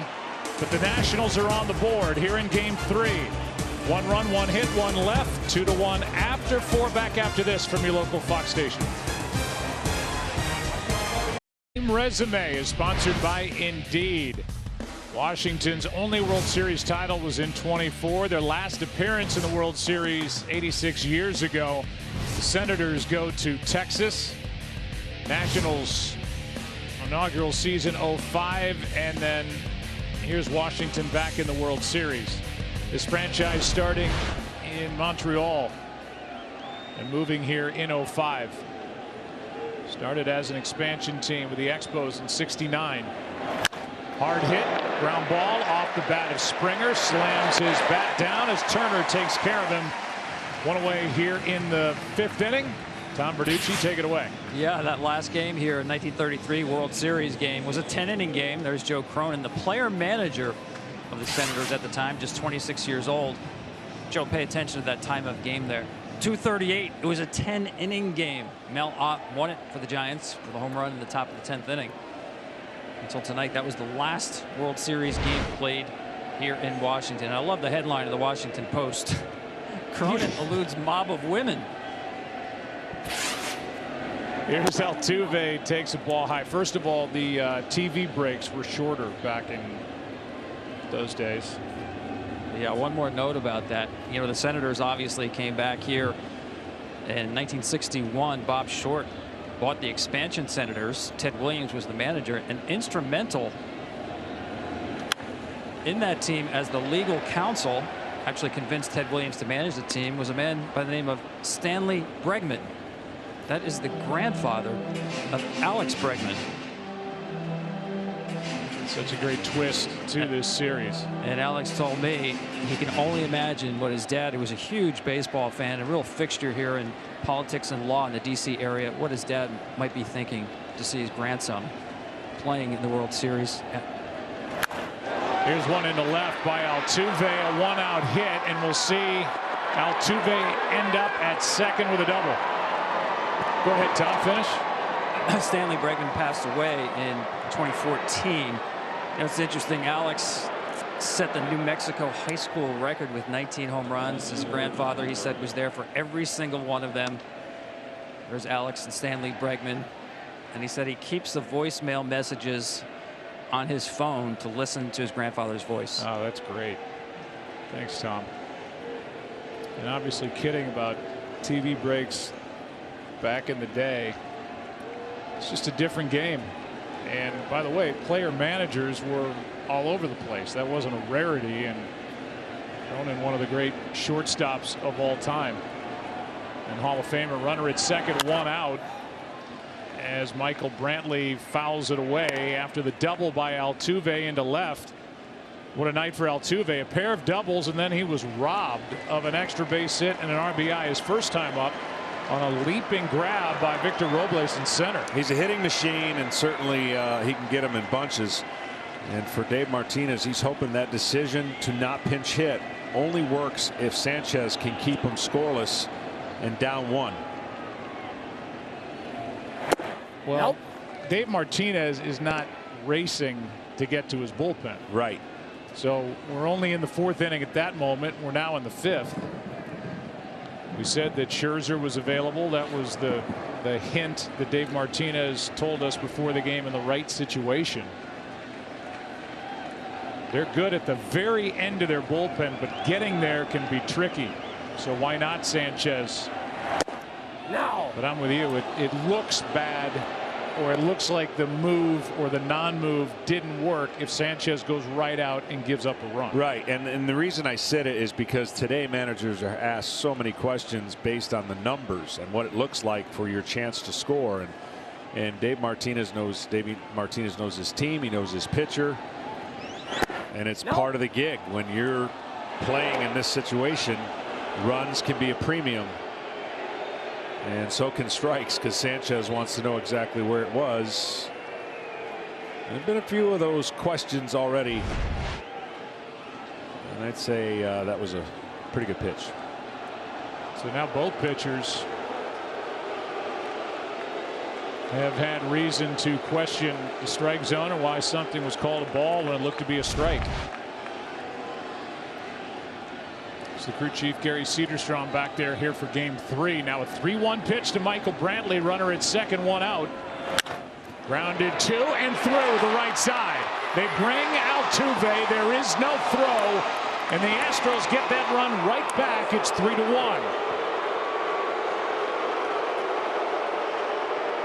And Brantley with 2 RBIs here in game 3.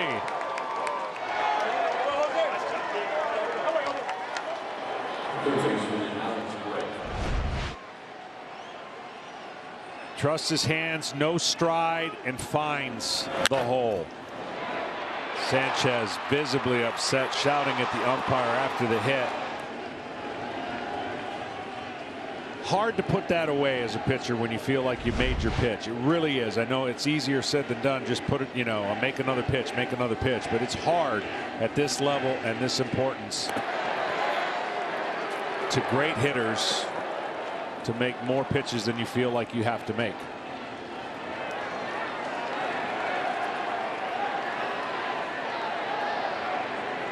Now here is Bregman. Focus of that story from Tom Verducci. In the air to left. Back is Soto for out number 2. And just to point out, the pitch that Sanchez didn't get, that he was upset about with Michael Brantley, was a 2-1 pitch. Right, there's the pitch right there. It changes the count. It changes the way you pitch, and those are 2 that he feels like one of those, if not both, should be.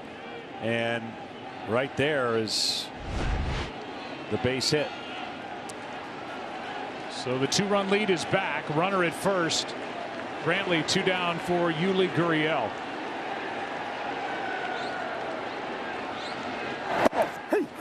In for strike 1.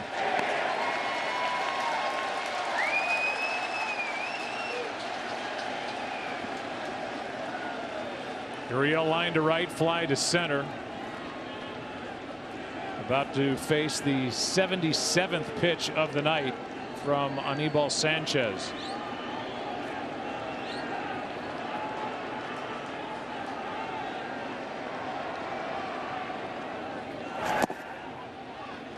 That floats outside, 1-1.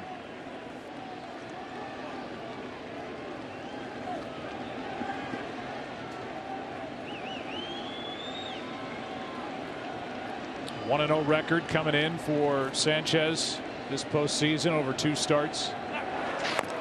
And an ERA of under 1. The Astros have put up 3 runs on 8 hits. There's been 1 error by Washington, that by Soto and left, but that run was still in the earned run category. Runner is going. Pitch is hit off Sanchez to first. A base hit. And Sanchez appears to be okay. Got him in the glove. He was just awkward in how it got to him. And the batter will be Correa. Falls off to that side. You can see it right in the heel of the glove. So difficult, the perception of where that ball is. When you fall over and to the first base side, your head is tilted and you're trying to read the ball off the bat. Always seems like it's hit harder than it is. Tanner Rainey was up when the Nationals were hitting and got that run in the bottom of the fourth. Bullpen quiet now. Correa takes a ball over the inside corner for a strike. Carlos 1 for 2 with a double, a run scored, and a strikeout.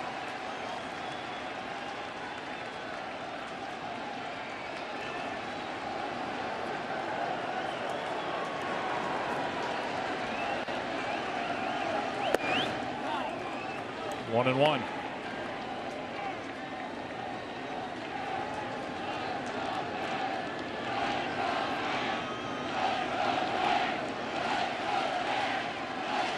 Average with runners in scoring position this postseason. Tonight, the Astros have clicked it in 4 for 7.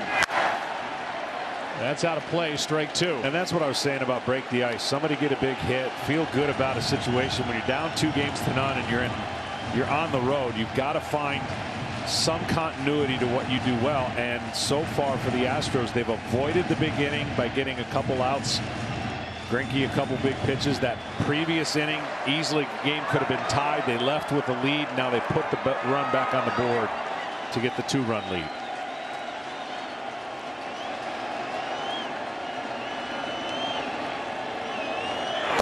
Now. Just inside. 2-2. And Rainey is back up again.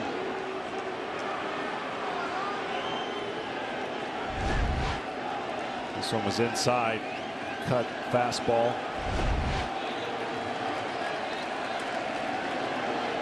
First and second, 2 out, 2-2 pitch. Left side. Turner throws off balance and got the out. Almost mistimed that little leap. Bounced it to Zimmerman, who dug it out. And the inning is over. Astros get a run. Lead by 2 halfway through game 3. It's sponsored by Nationals Light Seltzer. Crashing the party hard.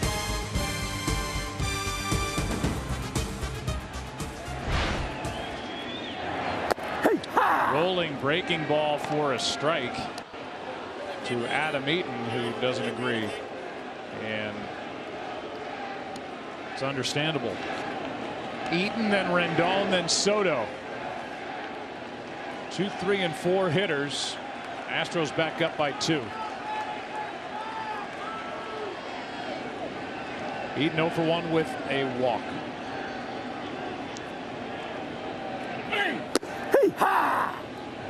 Nothing in 2. StatCast AI is powered by AWS. And we've seen him go the other way a couple of times already in this World Series. He also can work that pitch count in the at-bat. Known for 8 pitch at-bats or more. And he goes the other way for a leadoff base hit. Boy, he can handle the bat. Right between Correa and Bregman, and on to start the 5th.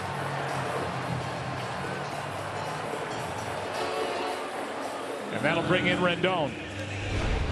Power when he needs it, pest when he needs it. Pest is a compliment, because what he does is make it very difficult for pitchers to get him out with real good pitches when a guy makes contact.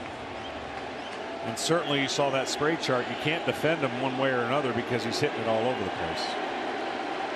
Here's Rendon, serenaded with MVP chants. Free agent to be waits and gets under it. Shallow left, Correa out. Called off by Brantley, 1 away. And that'll bring in the birthday man, Juan Soto. Happy birthday, Soto. This kid's unbelievable. Feliz cumpleaños, Soto. Wow. Happy birthday, Juan. At 21 years old, you're not supposed to do that in the big leagues. Happy birthday to me. That big smile and a star certainly in game 1 of this World Series, and now representing the tying run here in the 5th inning of game 3. Yeah, and what he's done is getting closer to the plate, a little more closer than normal. Again, trying to take away what Greinke does well. And so far in the second at bat, he was really careful and worked a walk.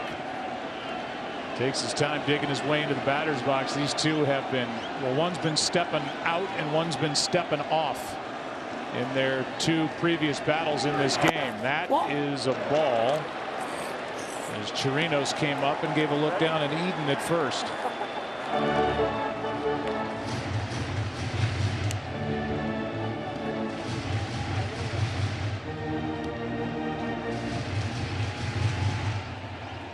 Alex Bregman about even with a bag and way off the line at third. And here we go again. Soto steps out.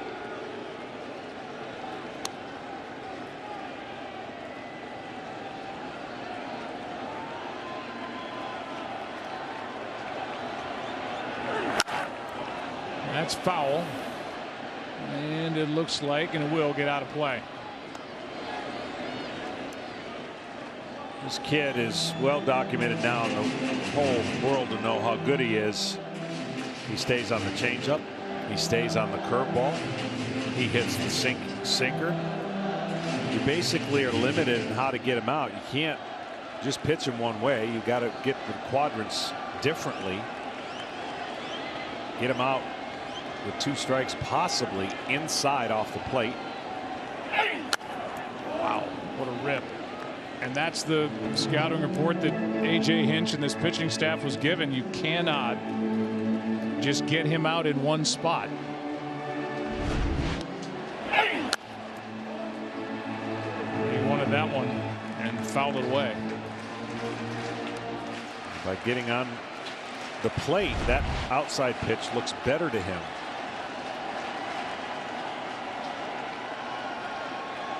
He had no problem with the outside pitch against Garrett Cole.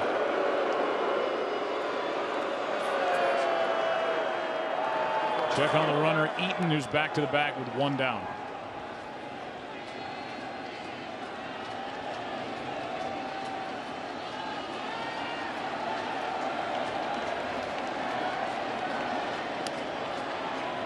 Soto. Now. 2-2. It's just the way he took it. You know, it's just. Just don't see guys with this kind of awareness. 2 strikes and not getting excited. One thing I can say is the teams that are here offensively, I haven't really seen anybody expand or get out of their game from a nerve standpoint or get away from their discipline, what makes them good. Sometimes you can swing a little too hard, but not chasing a ton of pitches. That bounces in. And it's a full count.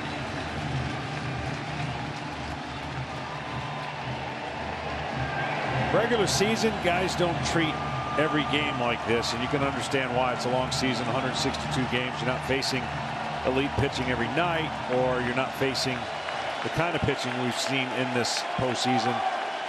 So the attention to detail is magnified for the elite players.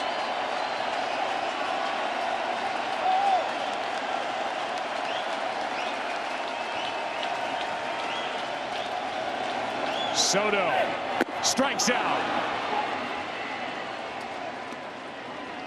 And the 36-year-old Zach Greinke fooled the 21-year-old Soto for out number 2. Tell you what, it takes guts to throw these pitches, especially when some of them have been hit foul for homers and some of them have had good rips.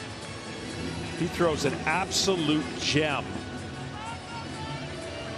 The reason that was such a good pitch, the entire time he threw that ball, it stayed in the strike zone. The entire time until the end. Soto shows that frustration.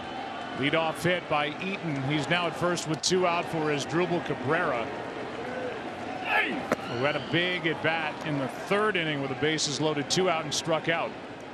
That's strike 1. A little bit of a grimace after that swing by Asdrubal Cabrera. Let's take a look. A grab up toward the left trap.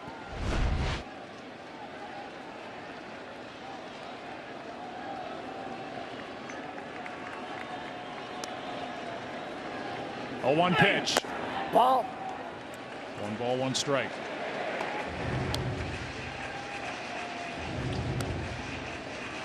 Josh James has been up for Houston in their bullpen if they need him. He popped up for the 2nd time after that leadoff hit by Eaton. He's ready to go if A.J. Hinch wants to go that direction.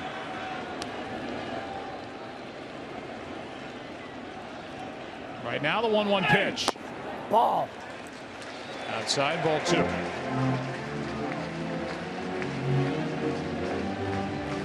Well, Zach hasn't exactly been an innings eater in the postseason, and if he can get through this, that would actually be big for AJ, and whether or not he sends him back out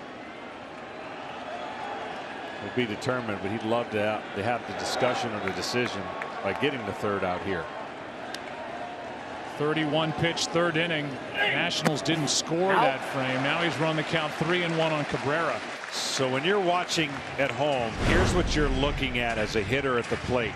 Here's the fastball, right? The fastball's coming out, and then there's the curveball, and it hasn't shown up yet because it's so slow compared to the fastball. If you don't stay back, no chance you can hit that pitch. Look at the variance of speed, 89 miles an hour to 70 miles an hour, and that's why Zach Greinke's still pitching the way he can, minus the high velocity fastball. Cabrera looking for a pitch to hammer on 3-1. He does, into right. It is off the base of the wall. Eaton is going to be held at 3rd on a double by Asdrubal Cabrera.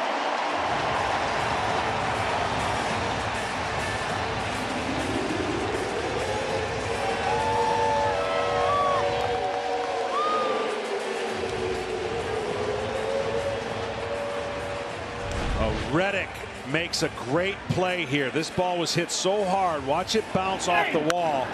And of course, with 2 outs, good speed. This ball hits the wall and a good bounce right to Reddick.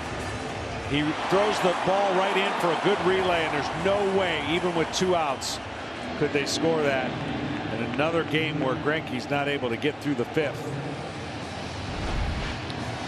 Greinke KO'd with that double. 2nd and 3rd. 2 out. James coming in. Zimmerman coming up. The week is a monster is number 13 Wisconsin looks to bounce back against number 3 Ohio State. Plus we've got number 15 Texas and TCU. It all starts at 11 Eastern with a big noon kickoff live from Columbus, Ohio, only on Fox. Zimmerman handles the fastball down, opposite field power as well. And James can deliver it north of 98 miles an hour with a slider, as I would think he would be looking to try to throw a slider first pitch. Zimmerman could tie it with a base hit. And there it is. Gets the high strike on top of it. 0-1. Don't want to throw it there, but it's virtually unhittable when you're trying to protect against 98. He wants this down in the lower quadrant of the box, not in the upper part. He'll take it for strike 1. But that was not the intent of that pitch to be thrown there.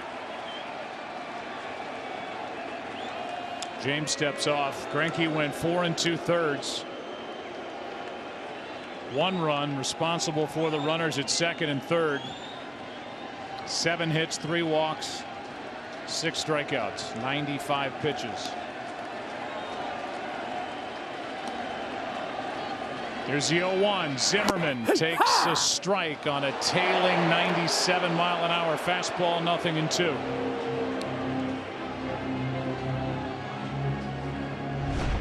Nothing he can do with either of these pitches. So as a hitter, you just got to stay patient and hope that he doesn't throw a third anywhere close to those 2 spots.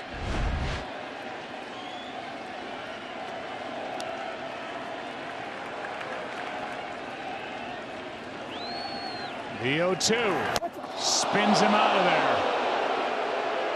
And Zimmerman went down hard.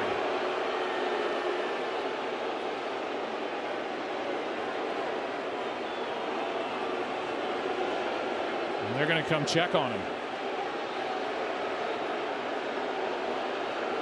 And he's going to send them back. But not going to get his wish. They got to look at him after that.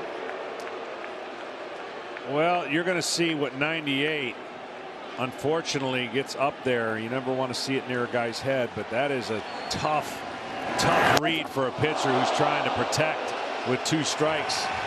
And the ball comes whistling up and in. He's just thanking his stars right there, lucky stars. He digs back in. If there's ever time to throw a nasty slider, now would be it.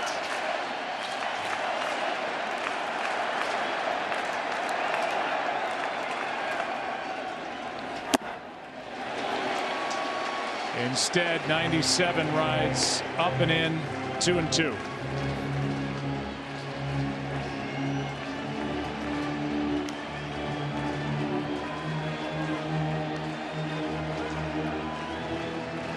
Josh James worked 1 full inning in game 2 and allowed 3 runs on a couple of hits.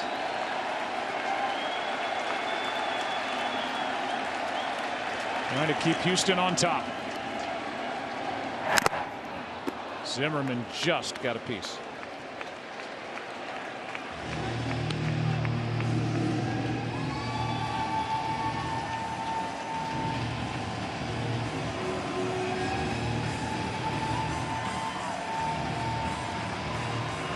Has kind of been a reverse game in of the first 2 games, where the Astros had runners on, couldn't get the big hit. The Nationals have had a bunch of runners on in this game. They've stranded 6.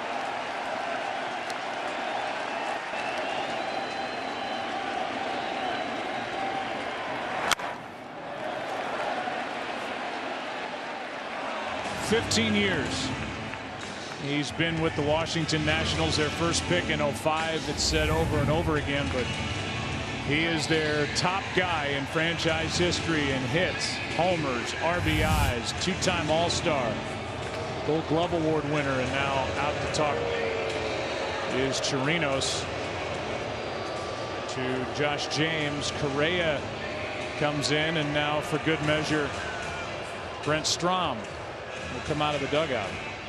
So they'll talk about it before a 2-2 pitch, and we'll give you a quick word from Evan Williams. Get ready for the next pitch with Evan Williams, bourbon done right. Yeah, if you're going to have a mound visit, might as well have the pitching coach go out there and make the most of it, since there's only 6 that we're getting in a game.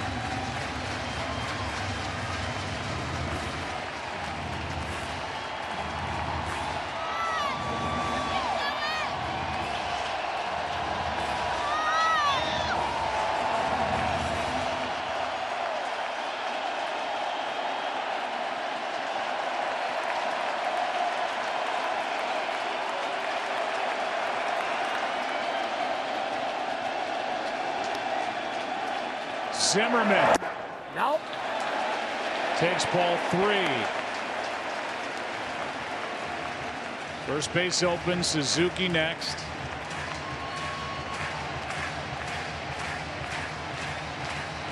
Bullpen quiet for Houston.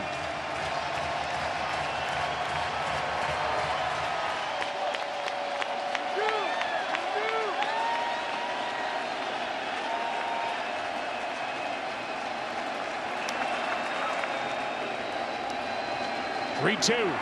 Struck him out. And now Washington has gone 0 for 8 with runners in scoring position in this game 3. They've stranded 8. Astros lead by 2. Sponsored by Bank of America. What would you like the power to do? And by T-Mobile, its newest signal is more powerful, more reliable, and goes farther than ever. And it's built 5G ready. Here's one into right on the first pitch of the inning. Eaton dives for the catch.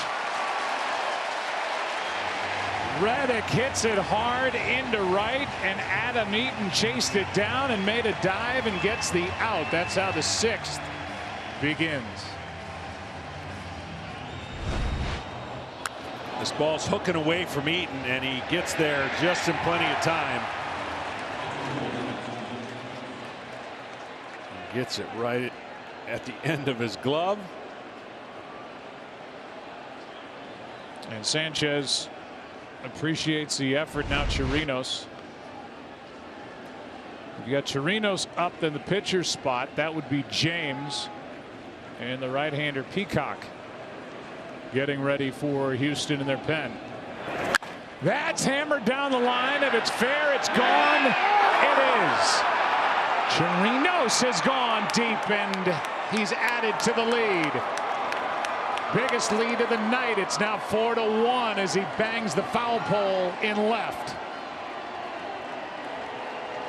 It's unbelievable sometimes when you just see a pitch from a pitcher. You've got his number, and Chirinos has the number of Sanchez. Hadn't done much this postseason, but already 2 more hits against what is now becoming Sanchez's nemesis. And off the netting to the right of the left field foul pole to give the Astros their biggest lead of game 3. Kyle Tucker will dig in.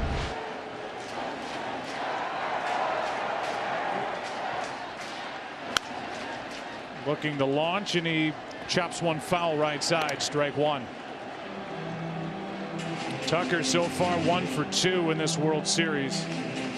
Singled in that 5-4 loss in game 1 back in Houston for the Astros, and then was retired in game 2. Chirinos with his 2nd home run of this postseason. His 2nd hit of the night, and only his 4th hit of the postseason. 4 pitches, 4 swings. Astros getting aggressive. Last inning for Sanchez. Here's the 0-2 pitch. Nope. That's down. Sanchez due up 3rd for the Nationals in the bottom of the inning.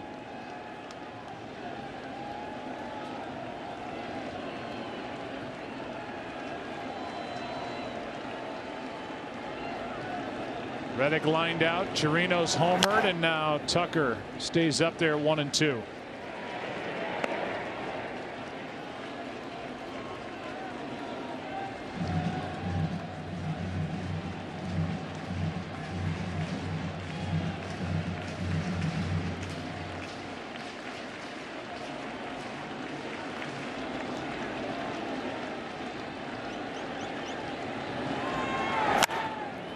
Fouled away. Well, that home run was crunched.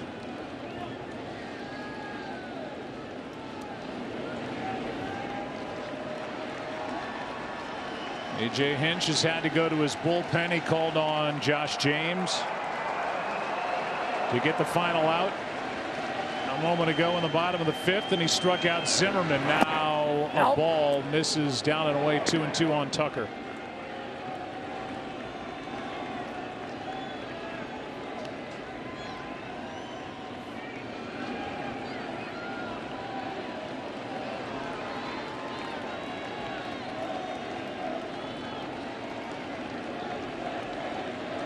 Now a 2-2.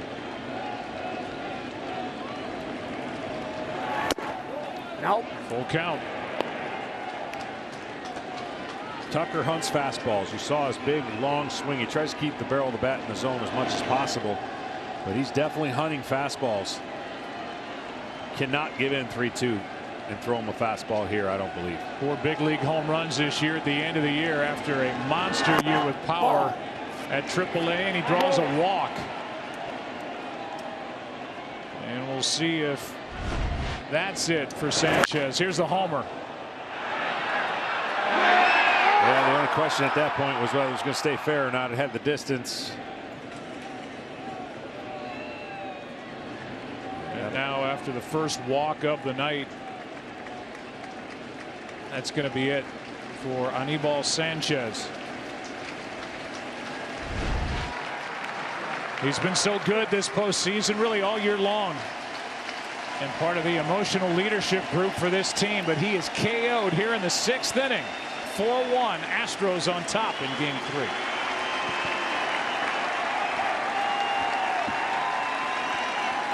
Game 4 of the World Series at 7:30 Eastern on Fox, and don't forget you can download the Fox Sports Super 6 app for a chance to play along at home and win cash prizes. Major League Baseball proudly celebrates the life and legacy of Roberto Clemente. Earlier today, Carlos Carrasco was announced as the 2019 Roberto Clemente Award winner for his positive contributions on and off the field, supporting members of his communities in Cleveland, Tampa, and his homeland of Venezuela, and to those around the world. Visit MLBcommunity.org to learn more.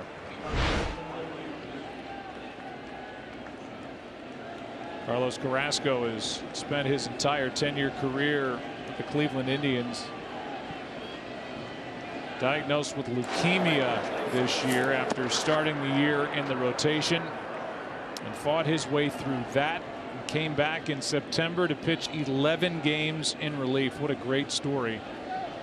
Carlos was here and was joined on the field by Luis Clemente, Carlos' wife Carrie, and Rob Manfred, the MLB commissioner. Here's a steal.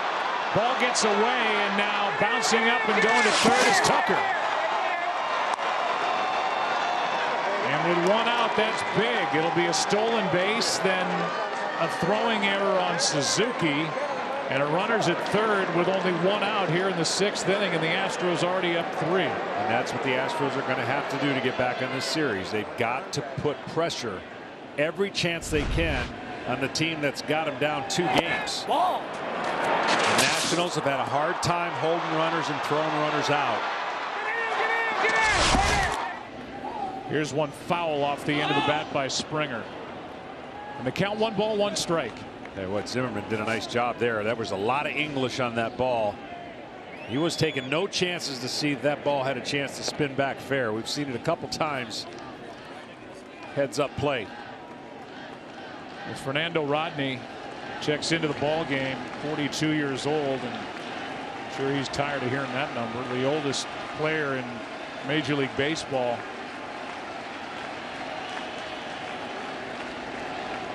Worked a scoreless frame in Game 2. His 1-1 swung on and missed at 92 by Springer. 1-2. See, there's that too big a swing right there. As you see what Rodney's been able to be part of. And in both leagues, he's been just omnipresent during the postseason. Fastball changeup. Infield is in. Runner at third after the steal and the error, and now a foul by Springer, who's 1 for 3 tonight. Led off with a single against Sanchez. Stole second. Not in on the scoring this evening for Houston. And these are the situations. Pitcher wants to get you out of the zone so he can strike you out. You've got to be able to find the barrel of the bat to the ball and make contact. Here's another 1-2. Blocked by Suzuki. Because even if the contact is hit at a fielder, There's no guarantee the ball's not going to take a bad hop or it's going to make the play. And if you swing and miss, there's a guarantee that the runner's not going to score unless the ball gets by the catcher somehow. Crowd trying to help Fernando Rodney along to get this out. The red hot Altuve on deck. 2-2. Fouled back here.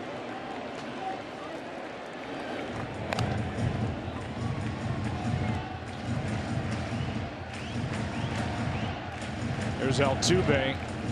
Could easily be 3 for 3 with 3 extra base hits. He's 2 for 3 with a pair of doubles and 2 runs scored. Chirinos with a home run in this 6th. 2-2. Now. Great job so far by Springer not expanding down. That was the hardest pitch he would have had to stay off of.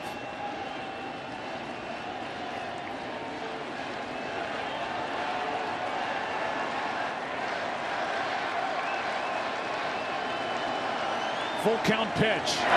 Bounces in. Good job by Suzuki to avoid a wild pitch, and it's ball 4. See, those are the at-bats that nobody talks about, and they go a little unnoticed unless the guys behind you can do their job. That was a great at-bat. After getting to 2 strikes and not doing anything other than buckling down and working a walk, and you basically say the guy behind you, high likelihood he's going to get the ball in play and the runner in. First AL second baseman with 2 doubles and 2 runs in a World Series game since 1910. And now they're going to come out and check on Kurt Suzuki. And he's not telling them to go away. Paul Lassard, the trainer, coming out a few times already. And this ball, you see it catches him right kind of in the bicep, it looked like. Maybe his hand. He's going to stay in.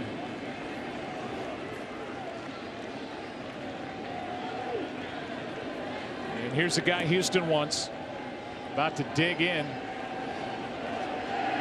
Well, tough spot because it's hard to turn 2, so they got to play the infield kind of halfway in and hope that he makes contact to one of them, and they can cut the runner down at home if they decide to send the runner on contact, which is more than likely the case. Rodney in a tight spot. Gets a strike at 94 miles per hour to Altuve.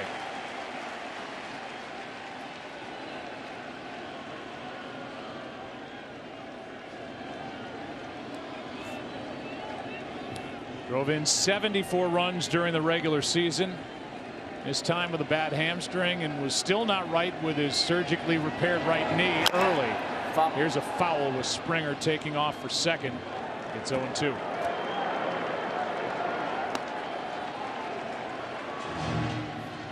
Something Ken Rosenthal talked about earlier in the postseason. Had a procedure on his right knee. That knee he uses to drive off when he's hitting. It wasn't totally stable at the beginning of the year. Then he missed time with a bad hamstring, and that allowed him to work on the strength of that right knee. He came back and he started to look like Jose Altuve again. One of the best hitters in baseball. There he goes, Springer, and I don't know how that missed Altuve. Looked like it went right through him. Ball 1 inside.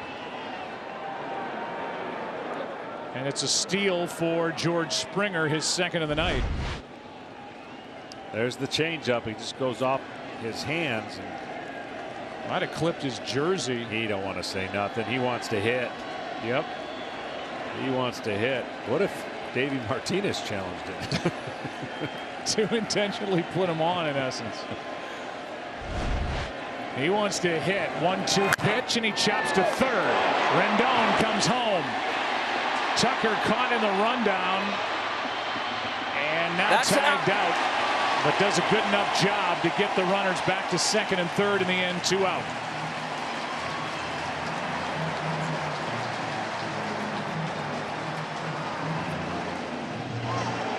Once he was caught, his job was to make that last long enough for Altuve to get to second, and he did.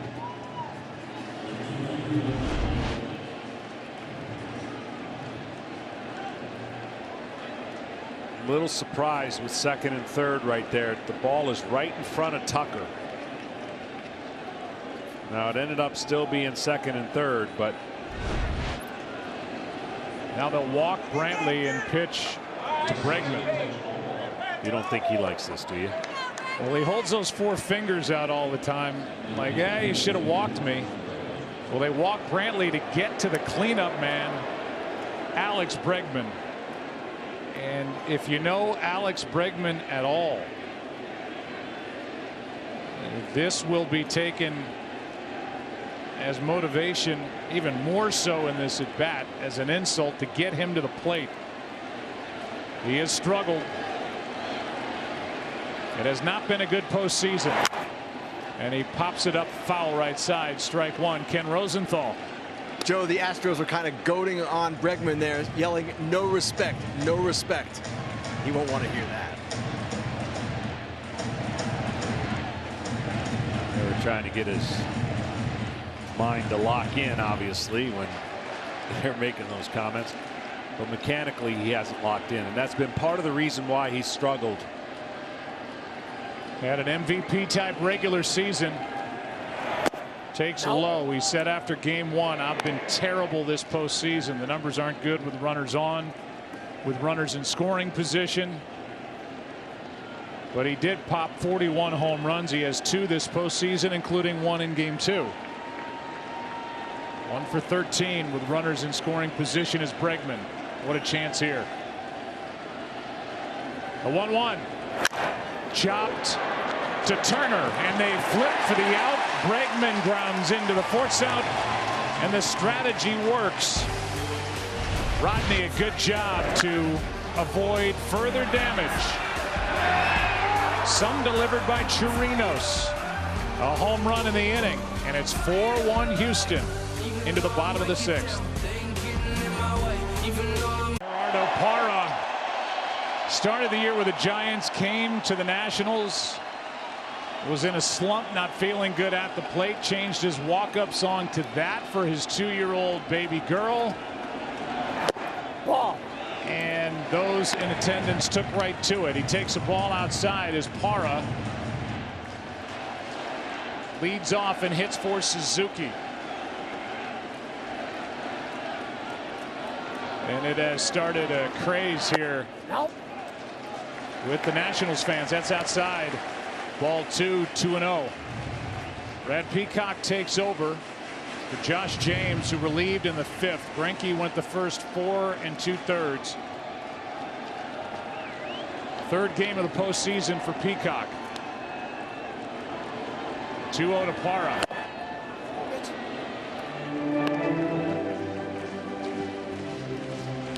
Well, this crowd has been begging to get back in this game. Maybe this is the start of it.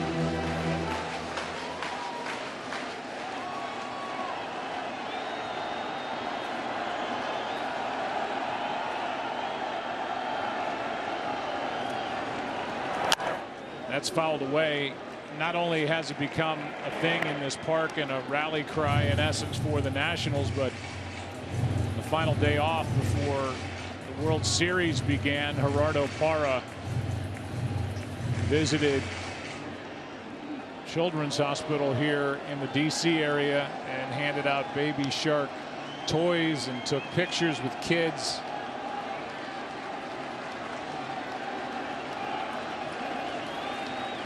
Right now he's concentrating on trying to get a hit or get on base any way he can, and the count is run full 3-2.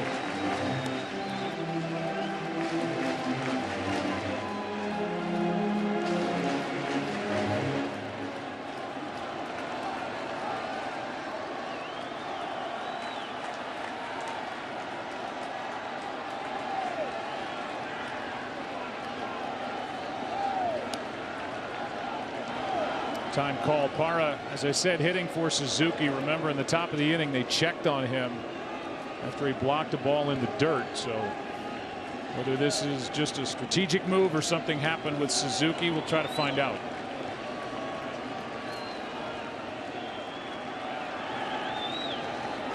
A strikeout starts the inning. And Parra goes back to the dugout. Authentic on-field caps, tees, jerseys, hoodies, and more.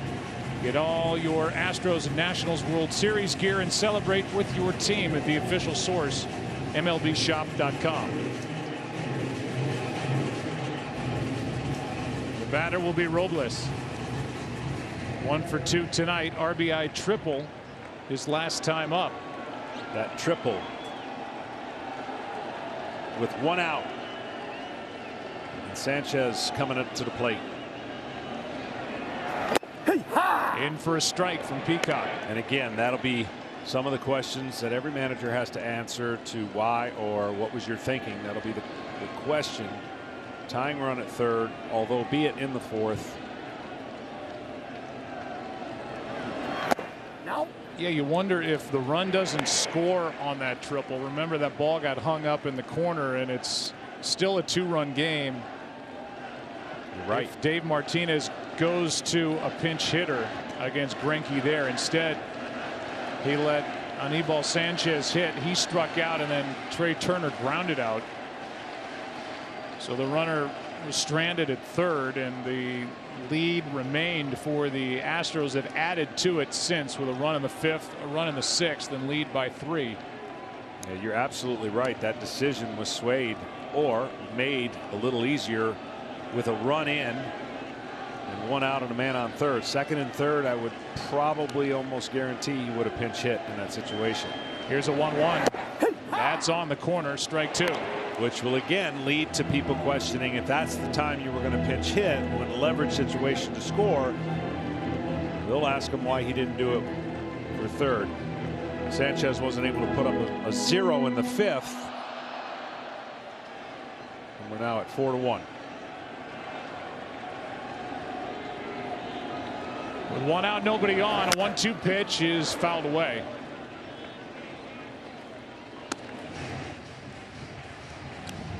Peacock comes at you with different arm angles.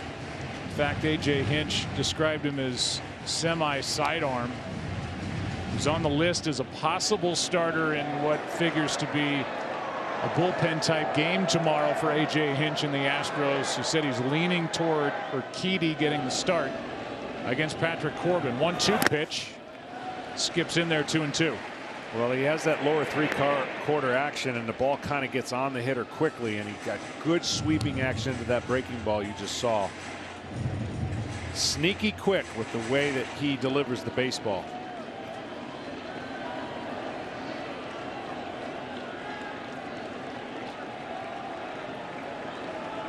Astros trying to get back into this World Series, down 2-0. That is down, and it's a full count.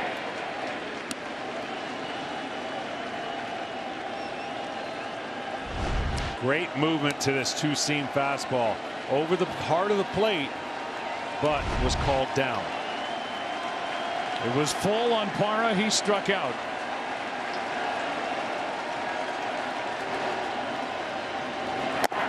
And now a check swing, didn't go, and it's a 1-out walk to Victor Robles. And Matt Adams will pinch hit. 1 on, 1 out.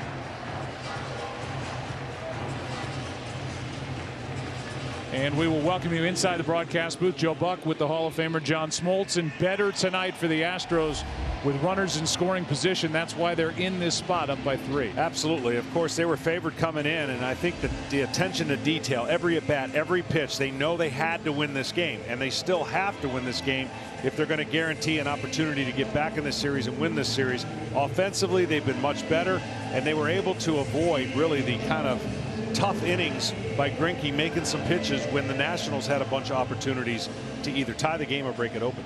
Again, you talked about it earlier with regard to where we sit.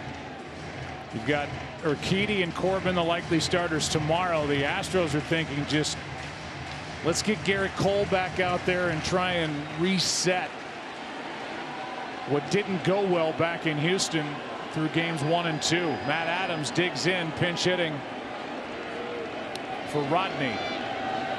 He's got a lot of power.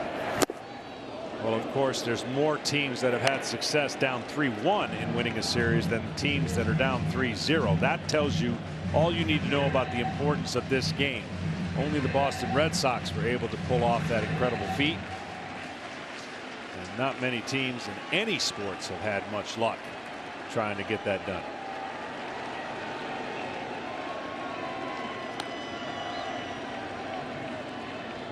Robles takes off, swing and a miss, throw down, too late, and a stolen base for Victor Robles.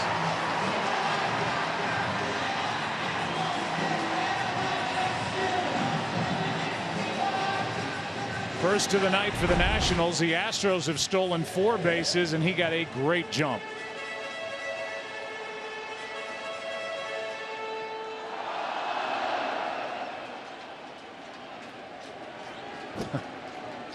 And a wink for Carlos Correa. Now a hit could make it a 2-run ball game.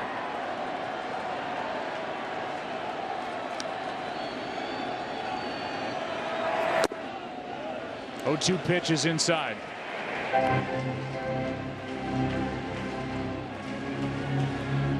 Robles has been all over the place. Made that catch leaping in center in the first inning to avoid a run scoring on a ball hit by Altuve.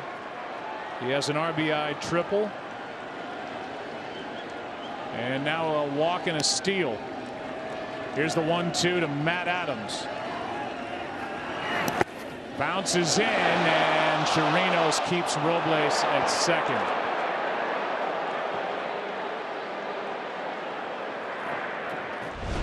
Really trying to make this change up. Down in the zone, he spikes it. Just turns it over, and then Chirinos does a good job.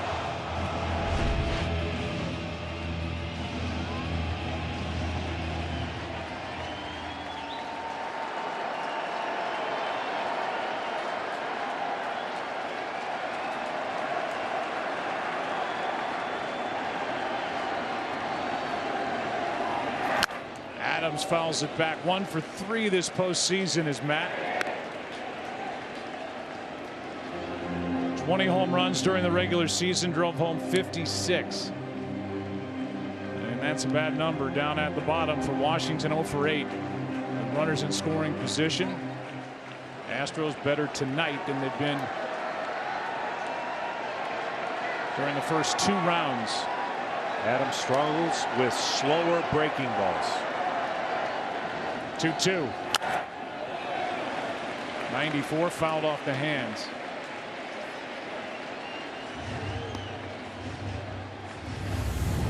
Reminder for tomorrow, game 4 on the air, 7:30 Eastern. Urquidy and Corbin. A tougher pitch for Peacock is to get that fastball in the inner part of the plate, because he's got to start it at Adams to tie him up. A lot of swings and misses on the inside part of the plate against Adams on fastballs.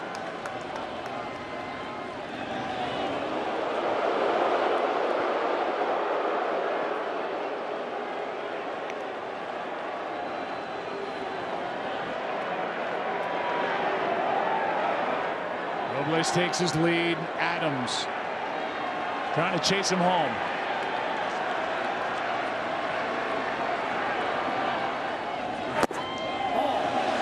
Down for ball 3. That is 3 full counts on all 3 hitters here in the 6th.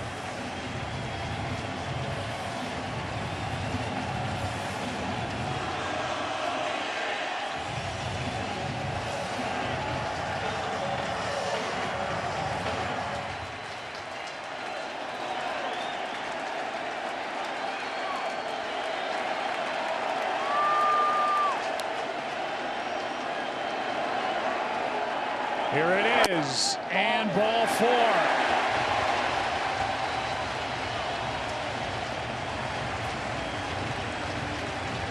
And with Will Harris getting ready, A.J. Hinch is going to go to him right here.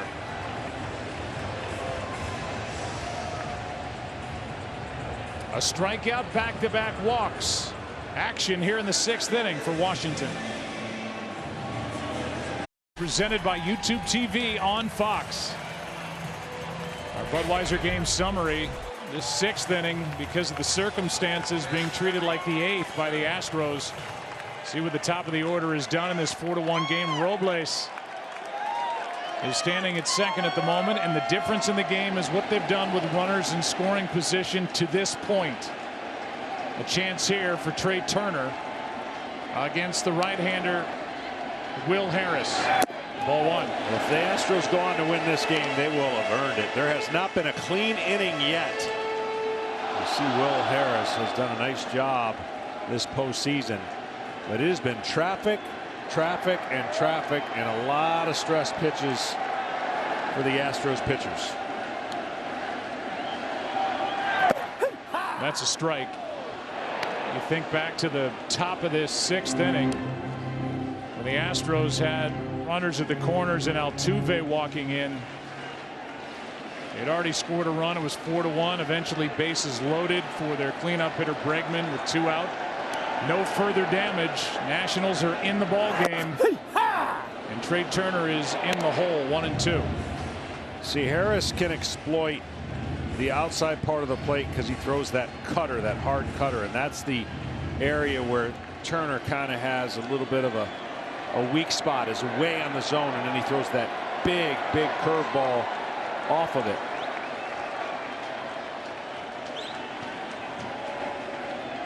Here's a 1-2 pitch. I think of all the guys in the bullpen, maybe even Osuna, the closer, included, I think A.J. Hinch trusts Will Harris above all those arms down there. Yeah, I mean, this is the 6th, like you said, but it's the heart of the order and where the damage can be done for the Nationals. So you got to stop it right here. 2 walks in the inning, a stolen base mixed in, and A.J. Hinch had Harris ready to go. Here's his 2-2 pitch. Turner just got a piece, and then that ball got a piece of him. Yeah, not a good spot.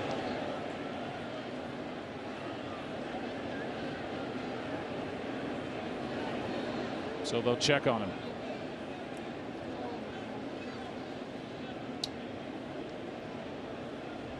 Want more postseason stats? Hey Siri, who's leading baseball in home runs in the postseason?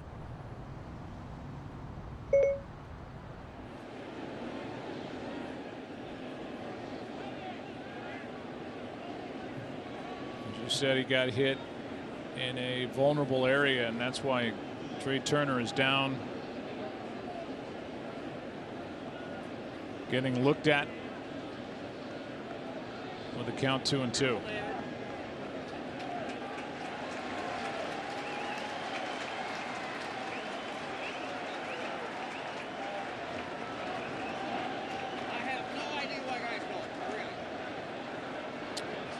The Geico Seats for Service program provides active duty service members with special seats at MLB ballparks across the country.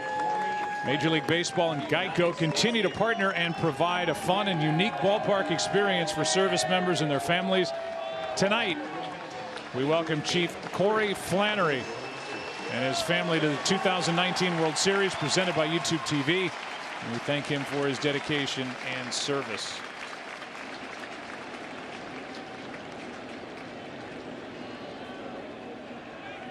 Turner just now able to get up and go back to the on-deck circle and slowly make his way back to the batter's box as this crowd tries to cheer him on. Big bat. 1 for 3 tonight. 3 out of 11 in this series.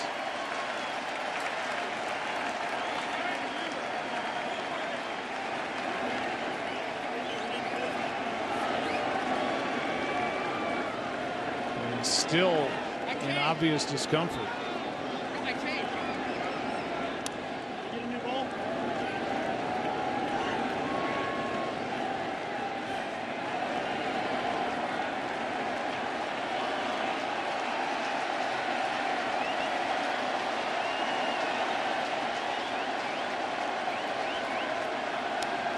Harris brings it.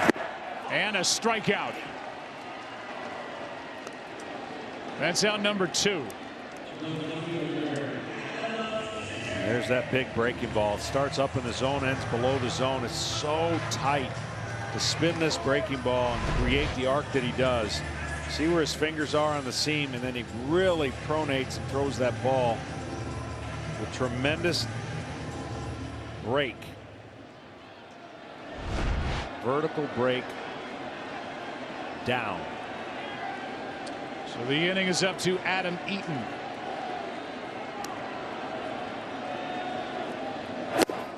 Takes a strike.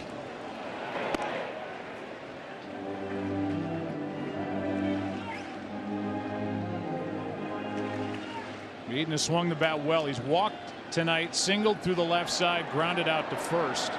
Homered in game 2.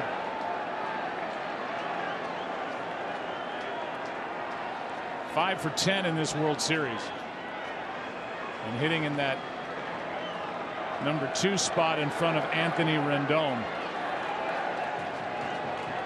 which usually provides him good pitches to hit. He's jammed here. That's a foul ball. Strike 2.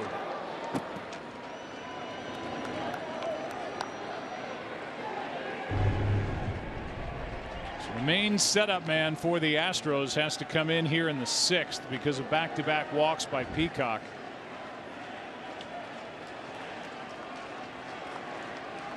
Long way to go in this game 3. Yeah, it's been a grind because Houston has had to grind through a bunch of innings. No clean innings. And right there, they're trying to figure out what that route is going to be like if they're able to win this game. Who's going to eat up the crucial outs?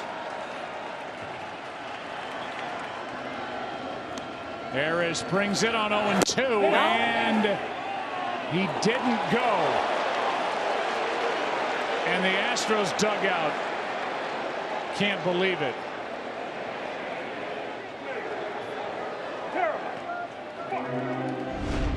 Let's take another look. Yeah. They appealed to third base umpire Sam Holbrook. He said no swing. And you see why the Astros reacted the way they did. It's called ball 1 instead of strike 3, and now a 1-2 pitch from Harris. Foul back.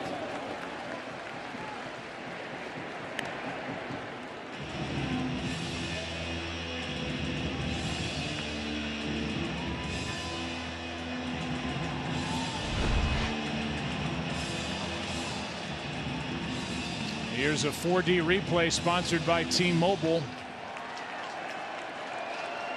That'll make the Astros and their fans even more upset they didn't get that call. 1-2 the count. 2 on, 2 out.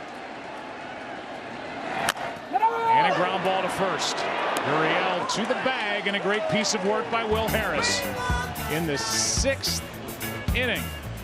Long way to go in game 3. Astros up 3 back after this from your local Fox station.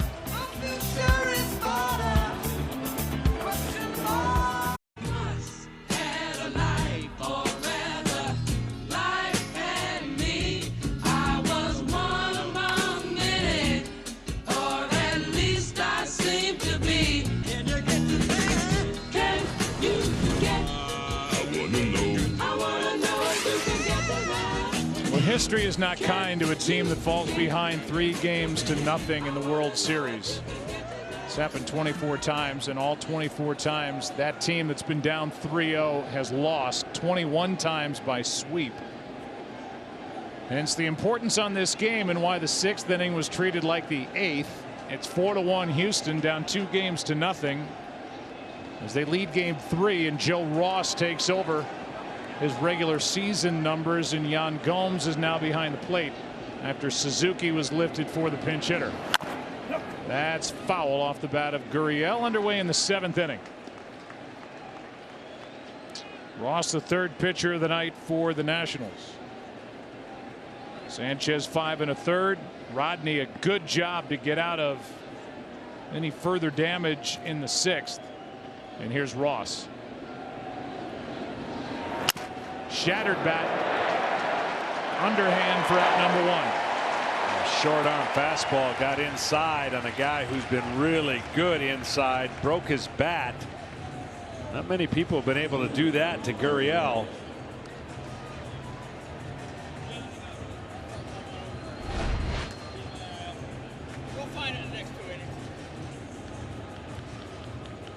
Pretty amazing.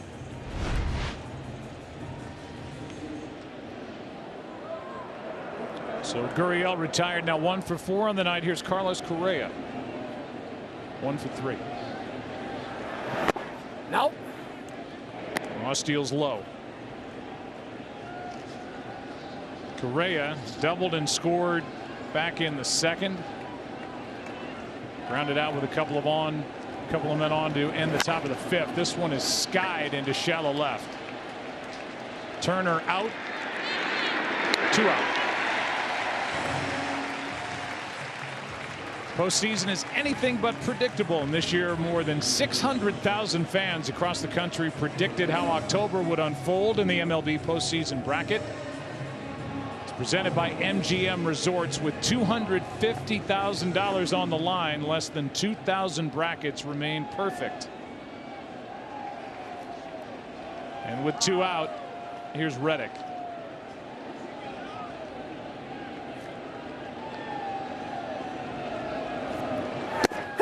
Reddick takes a strike. Part of the order will bat for the Nationals in the bottom of this 7th inning, and it looks like Harris will go back out there and work to Rendon, Soto, and Cabrera. Nope. Well, Reddick got the Astros going. He didn't exactly square it up, but he was able to dunk it in, and a good read by Correa got the Astros off to a 1-0 lead, and they have led the entire game.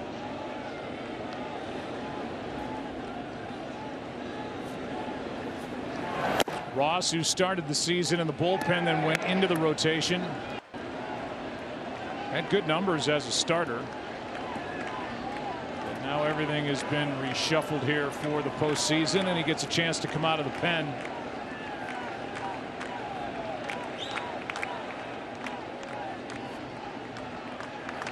And here's his 2-1 pitch.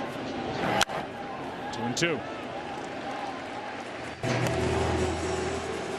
Ross added for this World Series and getting a chance here in Game 3 with Chirinos, who homered his last time up, waiting on deck.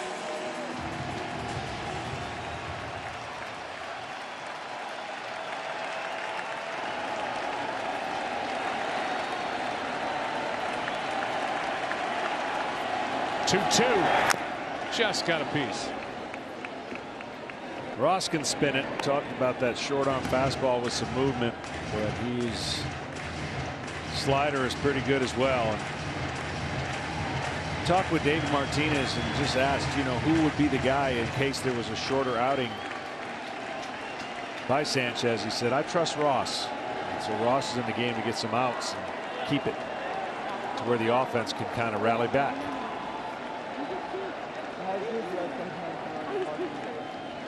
Another 2-2 pitch. Reddick fouls it away.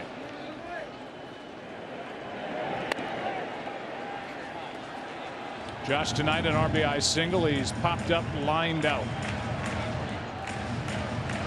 He got the start in the outfield tonight instead of Yordan Alvarez, the usual DH. They don't have his bat in their lineup yet.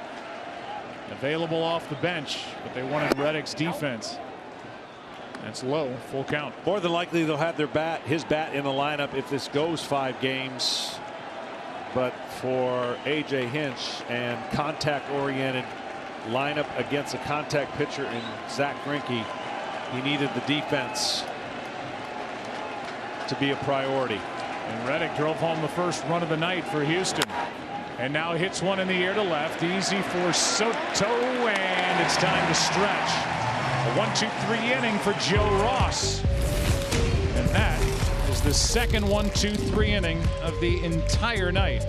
Rendon will start it for the Nationals. Part of their lineup. Rendon, Soto, and Cabrera against the right-hander Will Harris. And A.J. Hinch is asking Will Harris for 5 big outs. He got 2 in the 6th. Trying to go through the 7th, and there is action for Houston in their bullpen with Joe Smith. A strike hits the inside corner to Rendon. Rendon the last 2 times came up with runners on, and the very first pitch flew out to center and then flew out to left. Uncharacteristically showed some anger on a couple of those and didn't like the first call to be 0-1. Nope.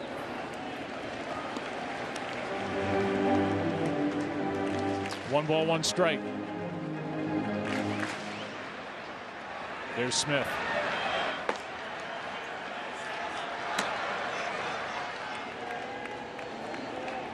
1-1 pitch. Grounded foul, strike 2. Well, it's not too often you see a team as good as the Houston Astros or any team that gets to the World Series and doesn't have a left-hander in their bullpen.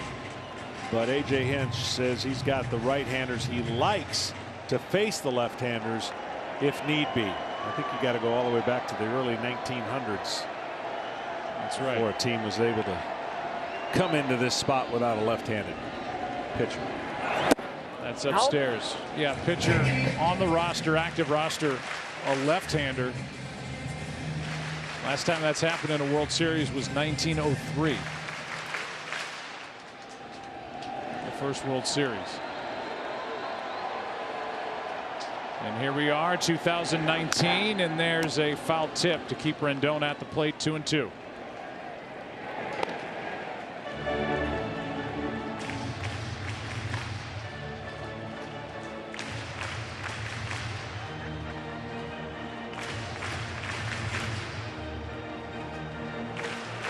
There has been nothing easy tonight for the Astros pitching. Nationals have made them work. Washington stranded 10. While Houston has left 9. And that's been the theme. Get the 2 strikes, get the 2 strikes, get the 2 strikes, but then somehow the Nationals get the count back. Neutral to 3-2. That's the count now. 3-2 pitch. Fouled back here.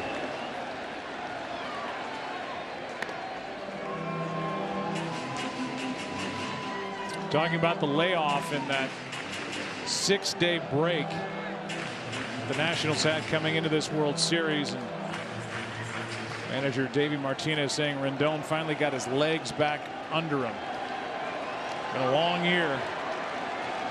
3-2 pitch. Into right center field. Back is Springer. And about a step in front of the track hauls it in. Rendon's 1 for 4.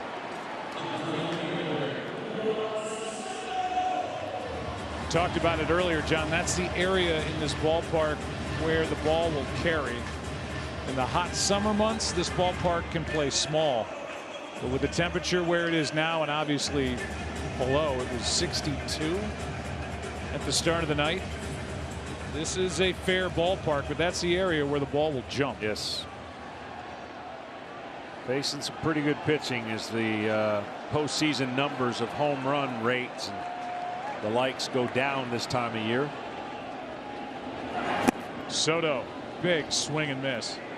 But again, most people didn't realize. Everyone knows about the Houston Astros, their offense, their record, their ability to pitch.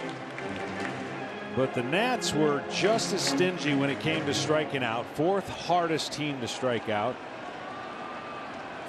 3rd best with 2 strikes on them. 2 quick strikes on Soto. And the 2nd best team with on base percentage. And of course, 1st place goes to the Astros in a lot of those categories I mentioned.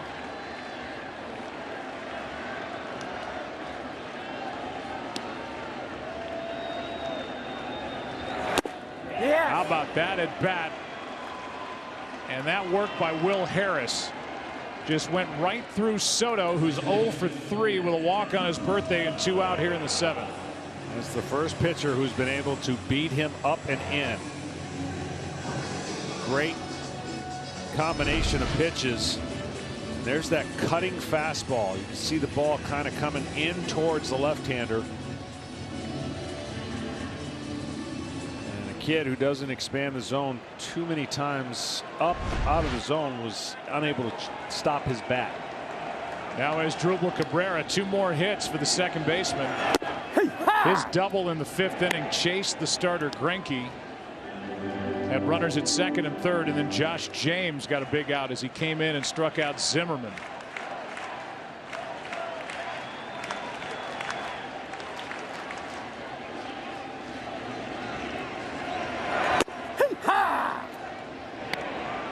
Nothing in 2 the count. Tom Verducci, A.J. Hinch had Will Harris ready last inning. Yeah, you got to give the manager credit for the foresight. Even before those 2 walks, he had Harris getting ready for the top of the lineup. Peacock against the top of the lineup is a matchup he wanted to stay away from. As you mentioned, his most reliable reliever, use him in that spot, and here he is getting 5 outs. He has done that. Astros win 1-2-3 in the top half. Nationals go 1-2-3 in the bottom half. 8th inning, game 3. Houston up 4-1. Series presented by YouTube TV on Fox. 8th inning now. 4-1. Astros on top. Chirinos has a couple of hits tonight. He takes a breaking ball from Ross for strike 1. Chirinos and a pinch hitter, and that pinch hitter will be Yordan Alvarez, the rookie left-handed hitter. And then back to the top, Springer. Nobody up at the moment for Houston in their bullpen. Here's a ground ball right side. Zimmerman knocks it down, gets the out. 4 straight retired by Ross. Who's here at Nationals Park? Great Nolan Ryan, an advisor to the front office in Houston, Joe Torre. Now with Major League Baseball. A couple of former Washington Nationals here checking out the first World Series game since 1933 in D.C. And Chris Wallace from Fox News is here. And 1 out, nobody on. Here's Alvarez.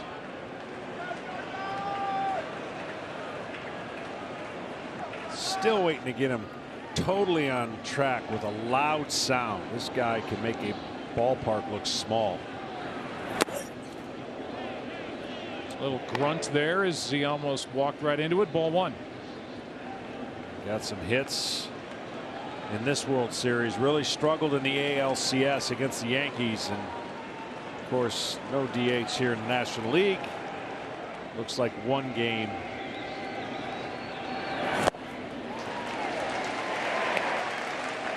Will be the game he plays if there's a game 5. 1 ball, 1 strike on Alvarez. 3 for 6 through the first 2 games back in Houston. The reason being, if there's a game 5 on Sunday night, there's a lot of swing and miss stuff that we will see or should see from both pitchers in that game. Turner has out number 2. The batter will be Springer. Sunday on Fox, Carson Wentz leads the Eagles against the surprising Bills, or Christian McCaffrey. What a year he's putting together in the Panthers. Look to keep things rolling against the undefeated 49ers. Check local listings for the game in your area or catch it all on the Fox Sports app.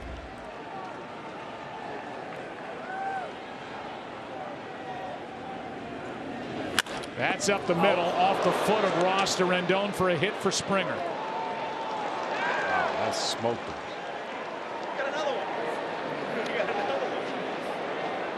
And they want to make sure he's okay. And he is. This is right back up the middle, and luckily it catches him on the side of the foot and not the ankle bone. That would be. He takes this like a champ, by the way.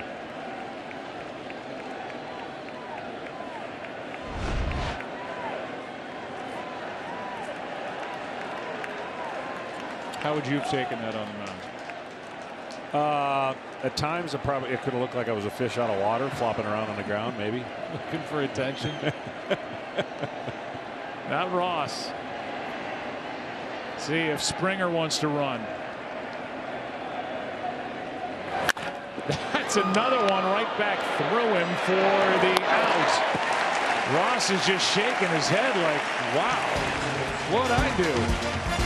Altuve grounds out. Bottom of the 8th inning rolls in DC. Astros up by 3.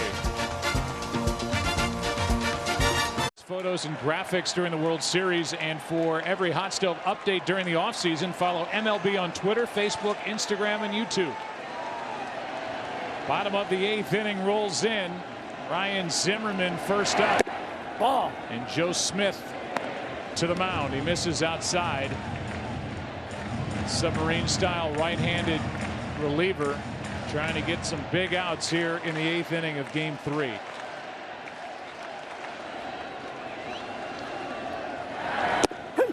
There's a strike, a ball and a strike.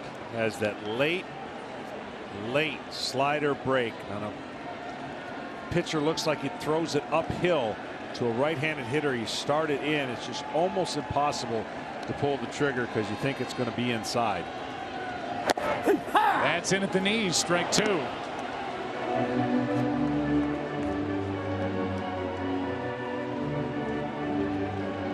could sweep one right off of that outside fastball if you wanted to. Threw one in, threw one away.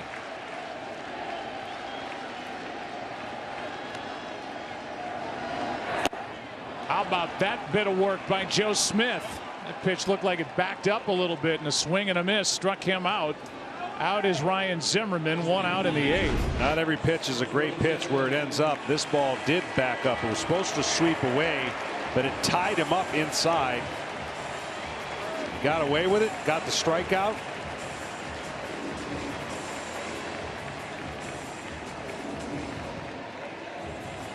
And with Howie Kendrick being announced as the pinch hitter here in the 8th inning, good work by Ross. We'll check in with Ken Rosenthal.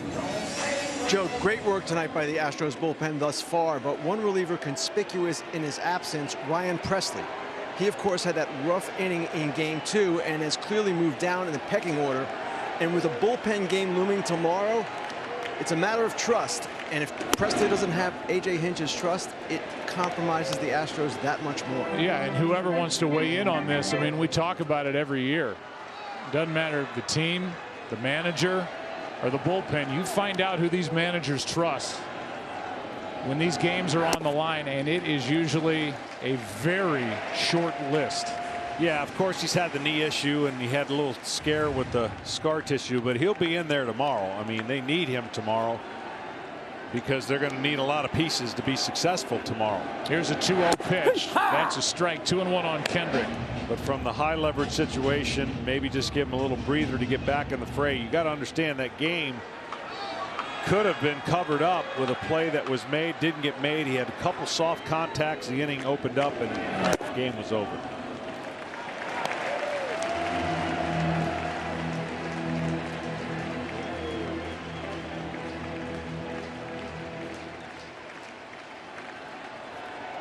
Three balls and a strike. Kendrick trying to get something started here in the 8th inning. Hard hit, base hit. 1 on, 1 out.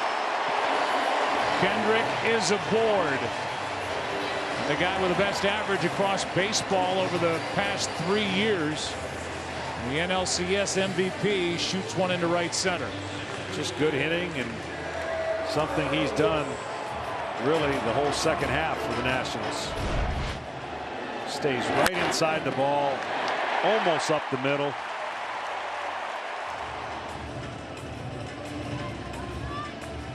Just a high contact guy and a high average guy this year. The 35-year-old Joe Smith takes on the 22-year-old Victor Robles, who has a walk, a stolen base, an RBI triple. And he's bounced into a double play. Takes a strike.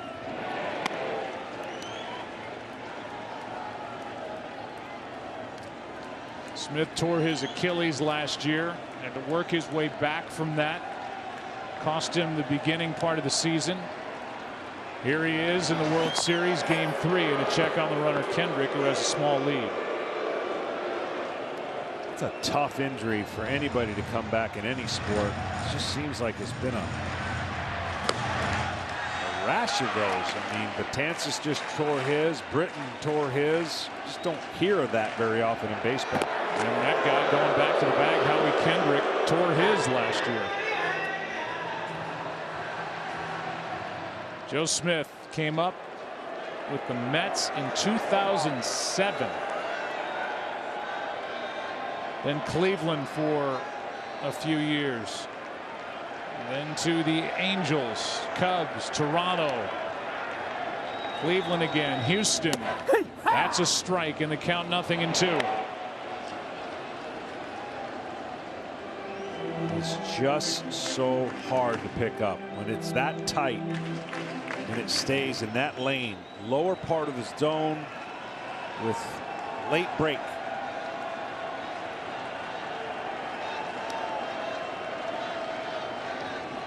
Overhand pitchers throw what's called a spike curveball, kind of bent finger. He has that from the lower 3/4.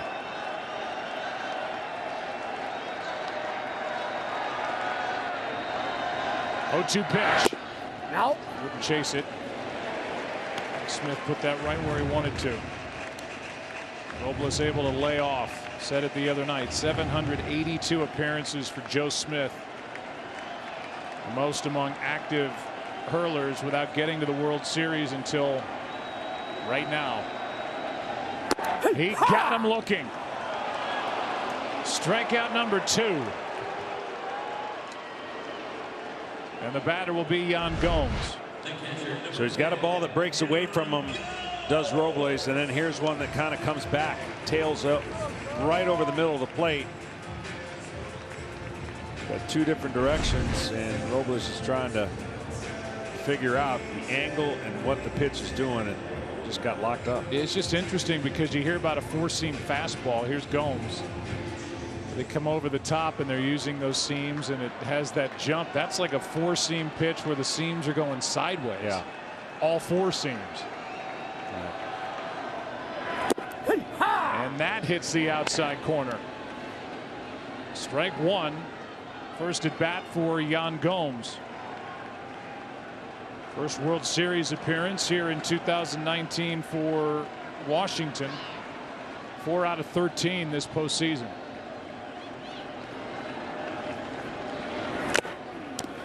Gomes 3 for 6 with a couple of home runs and 6 RBIs against Joe Smith, but here in the hole 0-2. That was the pitch he had a chance to do something with. He missed it. And now let's see if Smith either rides the fastball up out of the zone or tries to sweep it even more, since that one stayed over the middle of the plate. So Wander Suero getting loose, as well as Daniel Hudson.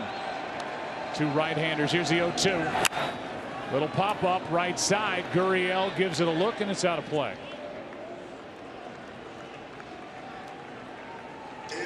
Unmissable Moment is sponsored by YouTube TV. Try it free. Terms apply.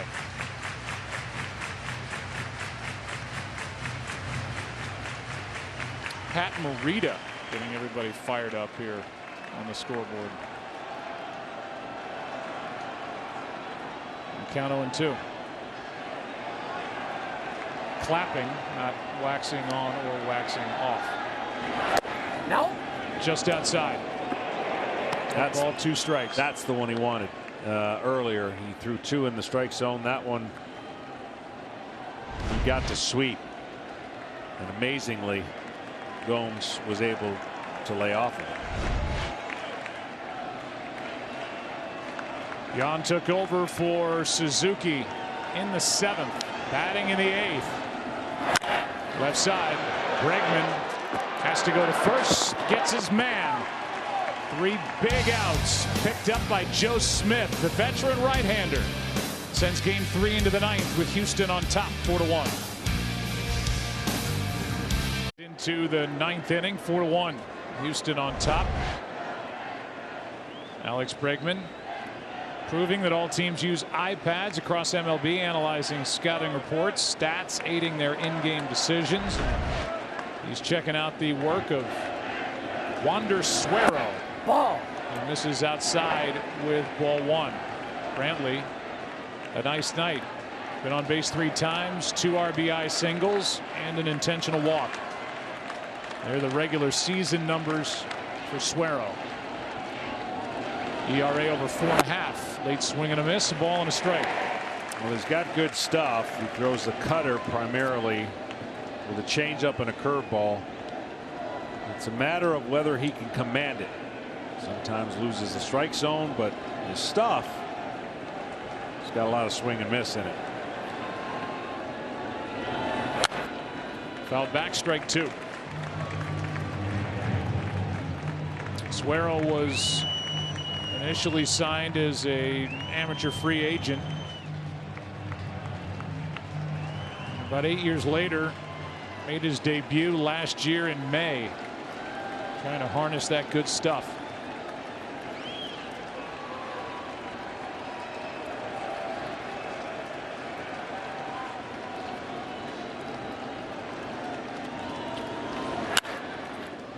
Into left center field, going to grab it is Soto, 1 down. T-Mobile takes fans further for the future of baseball, and now let's take a look at the best of the 4D replays, sponsored by T-Mobile. Turn by Altuve here on a double play, hit into by Robles back in the 2nd after we saw Correa slide in across home plate.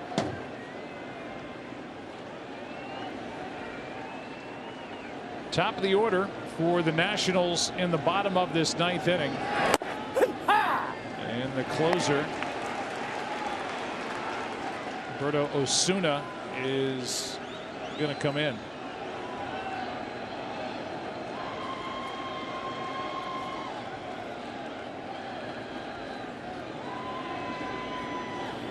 Here's the 0-1. That's caught by Turner. Wow, he just timed it perfectly. And Alex Bregman is thinking, I finally hit a ball on the nose other than the homer in game 2. And he has to turn around and go back to the dugout. Turner, great athlete, sneaky, taller than you think, and he goes up the ladder and brings it back.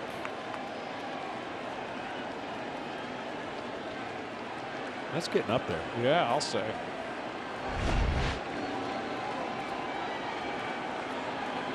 He'll lead it off in the bottom of this inning. Gurriel takes a breaking ball for a strike from Suero, who led the Nationals with 19 holds, 78 games pitched, struck out 81.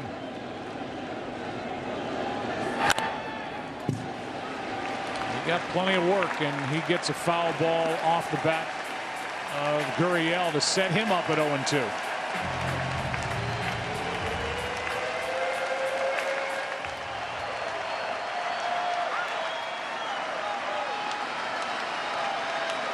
Roberto Osuna ready to go. So Suero here, the 0-2. Got him looking on the inside corner. The relief pitching has been good on both sides. Will that continue? Will the Nationals come roaring back in game number 3? 4-1 Houston after 8.5. StatCast AI is powered by AWS, and here is that blast off the bat of Chirinos for a home run in the 6th inning. It left at 108.4 miles per hour. Projected distance 385 as it hit the foul pole above the 336 mark. And that's the last run of the ball game that scored. It's 4-1. Here's Roberto Osuna in to try and close it in a 4-1 ball game. Astros change their outfield defense by bringing Marisnik into play center. And they get Brantley out of the ball game, and the first pitch is a ball to Trey Turner. Reddick goes from right to left, Marisnik in center, and Springer in right.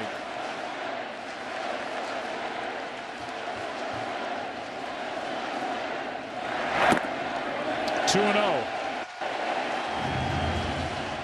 Osuna having a hard time seeing the signs. Nobody on. He crossed up his catcher. He's had some issues from time to time with command, and of course he gave up the 2-run homer in the 9th in an epic battle at bat with LeMahieu. This is safely the most important inning of the series so far. 2-0 pitch. 2-1. The bullpen for Houston to this point has been terrific in this game. 3 1/3, 1 hit, no runs, 2 walks, 6 strikeouts. One bigger than the one picked up by Josh James on Zimmerman when he relieved Greinke. That's down, and the count 3-1.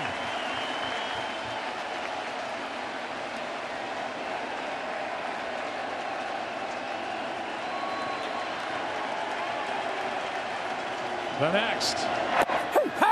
Full count. You absolutely have to make him hit it. If it goes over the fence, it goes over the fence. If he gets a base hit, he gets a base hit. You cannot start out the 9th on the road with a walk. Here it comes. Fouled away.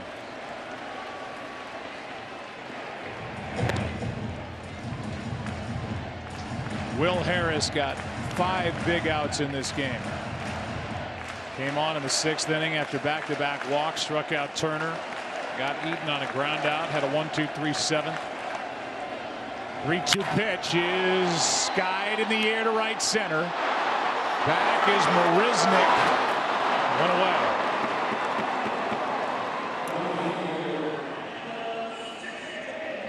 So Osuna comes back to get Turner and will pitch to Adam Eaton.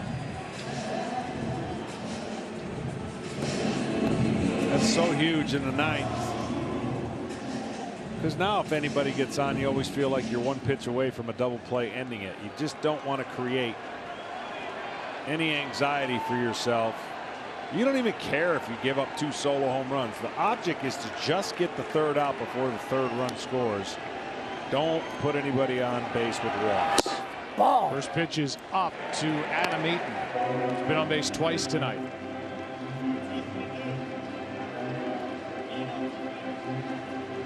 Five for 11 in this World Series is Eaton.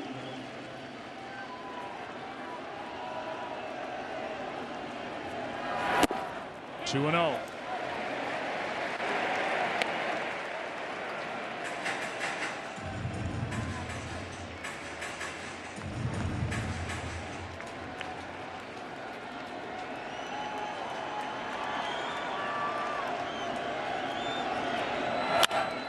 Jam shot, shallow left center, might drop. It is a base hit. Correa got near it, couldn't make the play. 1 on, 1 out.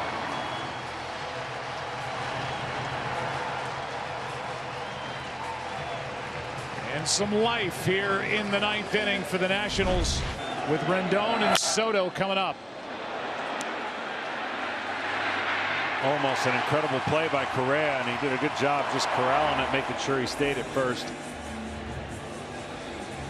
Rendon understands the teammate on deck brings it the tying run, and if he can get on base, it brings Soto.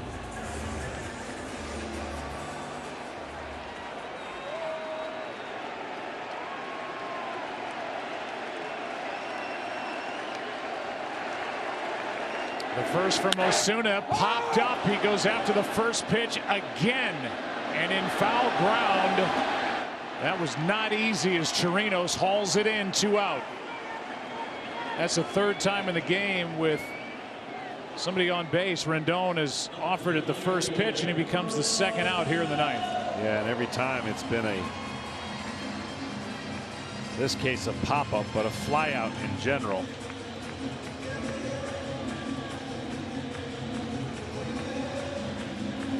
Imagine this place with 1st and 2nd, Soto coming to the plate. Now they're just hoping he can get on.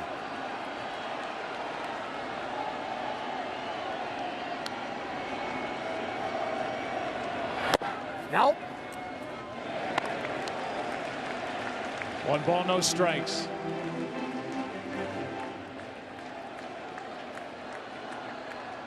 In this ball game, the Nationals 0 for 10 with runners in scoring position.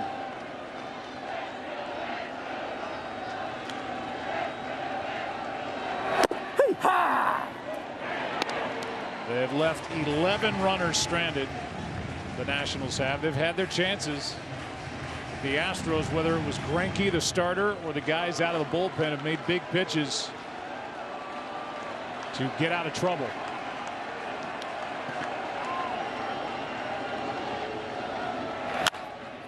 And really, if you're Davey Martinez, what you're saying to your team is same thing tomorrow. You can't come back and rally with 2 outs and tie this up or win the game. Same thing. Create pressure. We'll get those hits. Believe in yourselves, because we put ourselves in the situation with those big hits.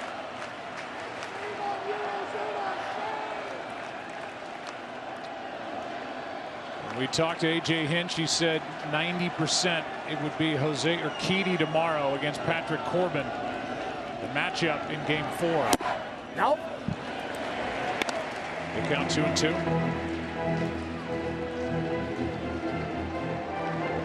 A little surprised Eaton is still at first base. He could almost get the lead he wants and get to second. The reason that would be important is you just eliminate the force out. 2-2 pitch. That gets him, and the Astros have taken Game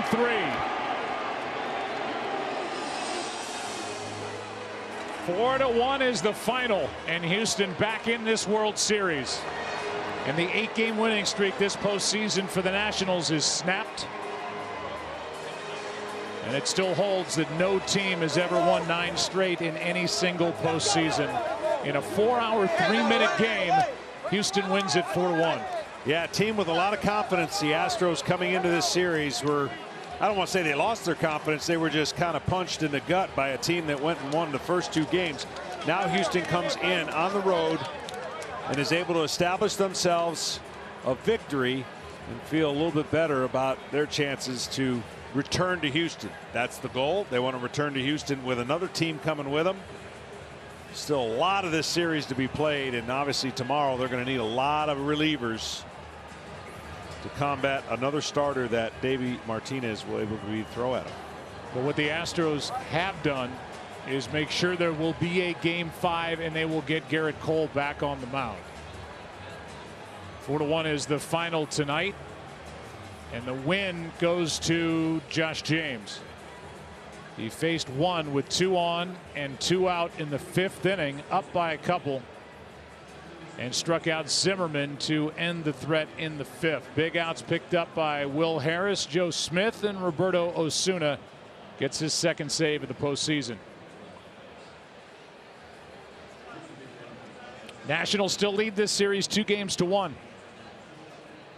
And the road team has gone 3-0 so far in this 2019 World Series. 4th inning. There'll be a lot of topic about the 4th inning, but nonetheless, the Astros feeling good going to bed tonight. In that 4th inning, Davey Martinez stuck with Anibal Sanchez to go to the plate in a 1-run affair. 2-1. He struck out. And that would be the end of the scoring for the Nationals in Game 3. Let's go down to Ken Rosenthal. Thanks, Joe. AJ, offense didn't exactly erupt tonight, but it did seem to do some things better. What did you see? Well, I saw some good at-bats, and I certainly think that we had some opportunities. We continue to put ourselves in a position to break out and score some runs. I just like the competitiveness of our at-bats. We were kind of pretty focused on handing the baton to the next guy, which is really important. We're at our best when we do that. I know we have an explosive offense, but the quality at bat after at bat is what we need. Bullpen game tomorrow. I know this one just ended. How do you plan to attack it? Well, we're going to go at it just like to try to win. I mean, obviously, you know, we used a lot of resources tonight, but this is the World Series. We're going to keep going at it. Jose Urquidy's been really good for us. He's started a little bit. He's been in the pen. We're going to turn the ball over to him in the 1st inning, give him an opportunity to go as deep as he can and be as good as he can. Guys had a lot of energy coming off the field. How much do you think this win can just simply take the pressure off and allow you to go forward? Yeah, it's nice. I mean, we had something happen in Houston that doesn't happen very often. The team came in and beat us back-to-back against two of our big boys. And so I think coming to a new venue, certainly an unbelievable environment today. I think getting back into the series, putting a little bit of momentum in our clubhouse and our dugout will go a long way. AJ, thanks a lot. Joe, back to you. All right. There's a difference at top line. 4 for 10 tonight with runners in scoring position for the Astros, who take this game a final of 4-1. And now Patrick Corbin will take on the bullpen of the Astros. First up, Jose Urquidy. You heard it from AJ Hinch right there. For the guys, John and Kenny and Tom, I'm Joe. Let's send it over to Kevin Burkhardt and the crew in our studio. Joe, thanks. Great job as always. And so the Astros are alive, as we know we'll at least play 5 games in this series, a 4-1 win. More to do on the post-game show with the fellas when we come back after this on Fox. Astros get a win. 4-1 your final tonight.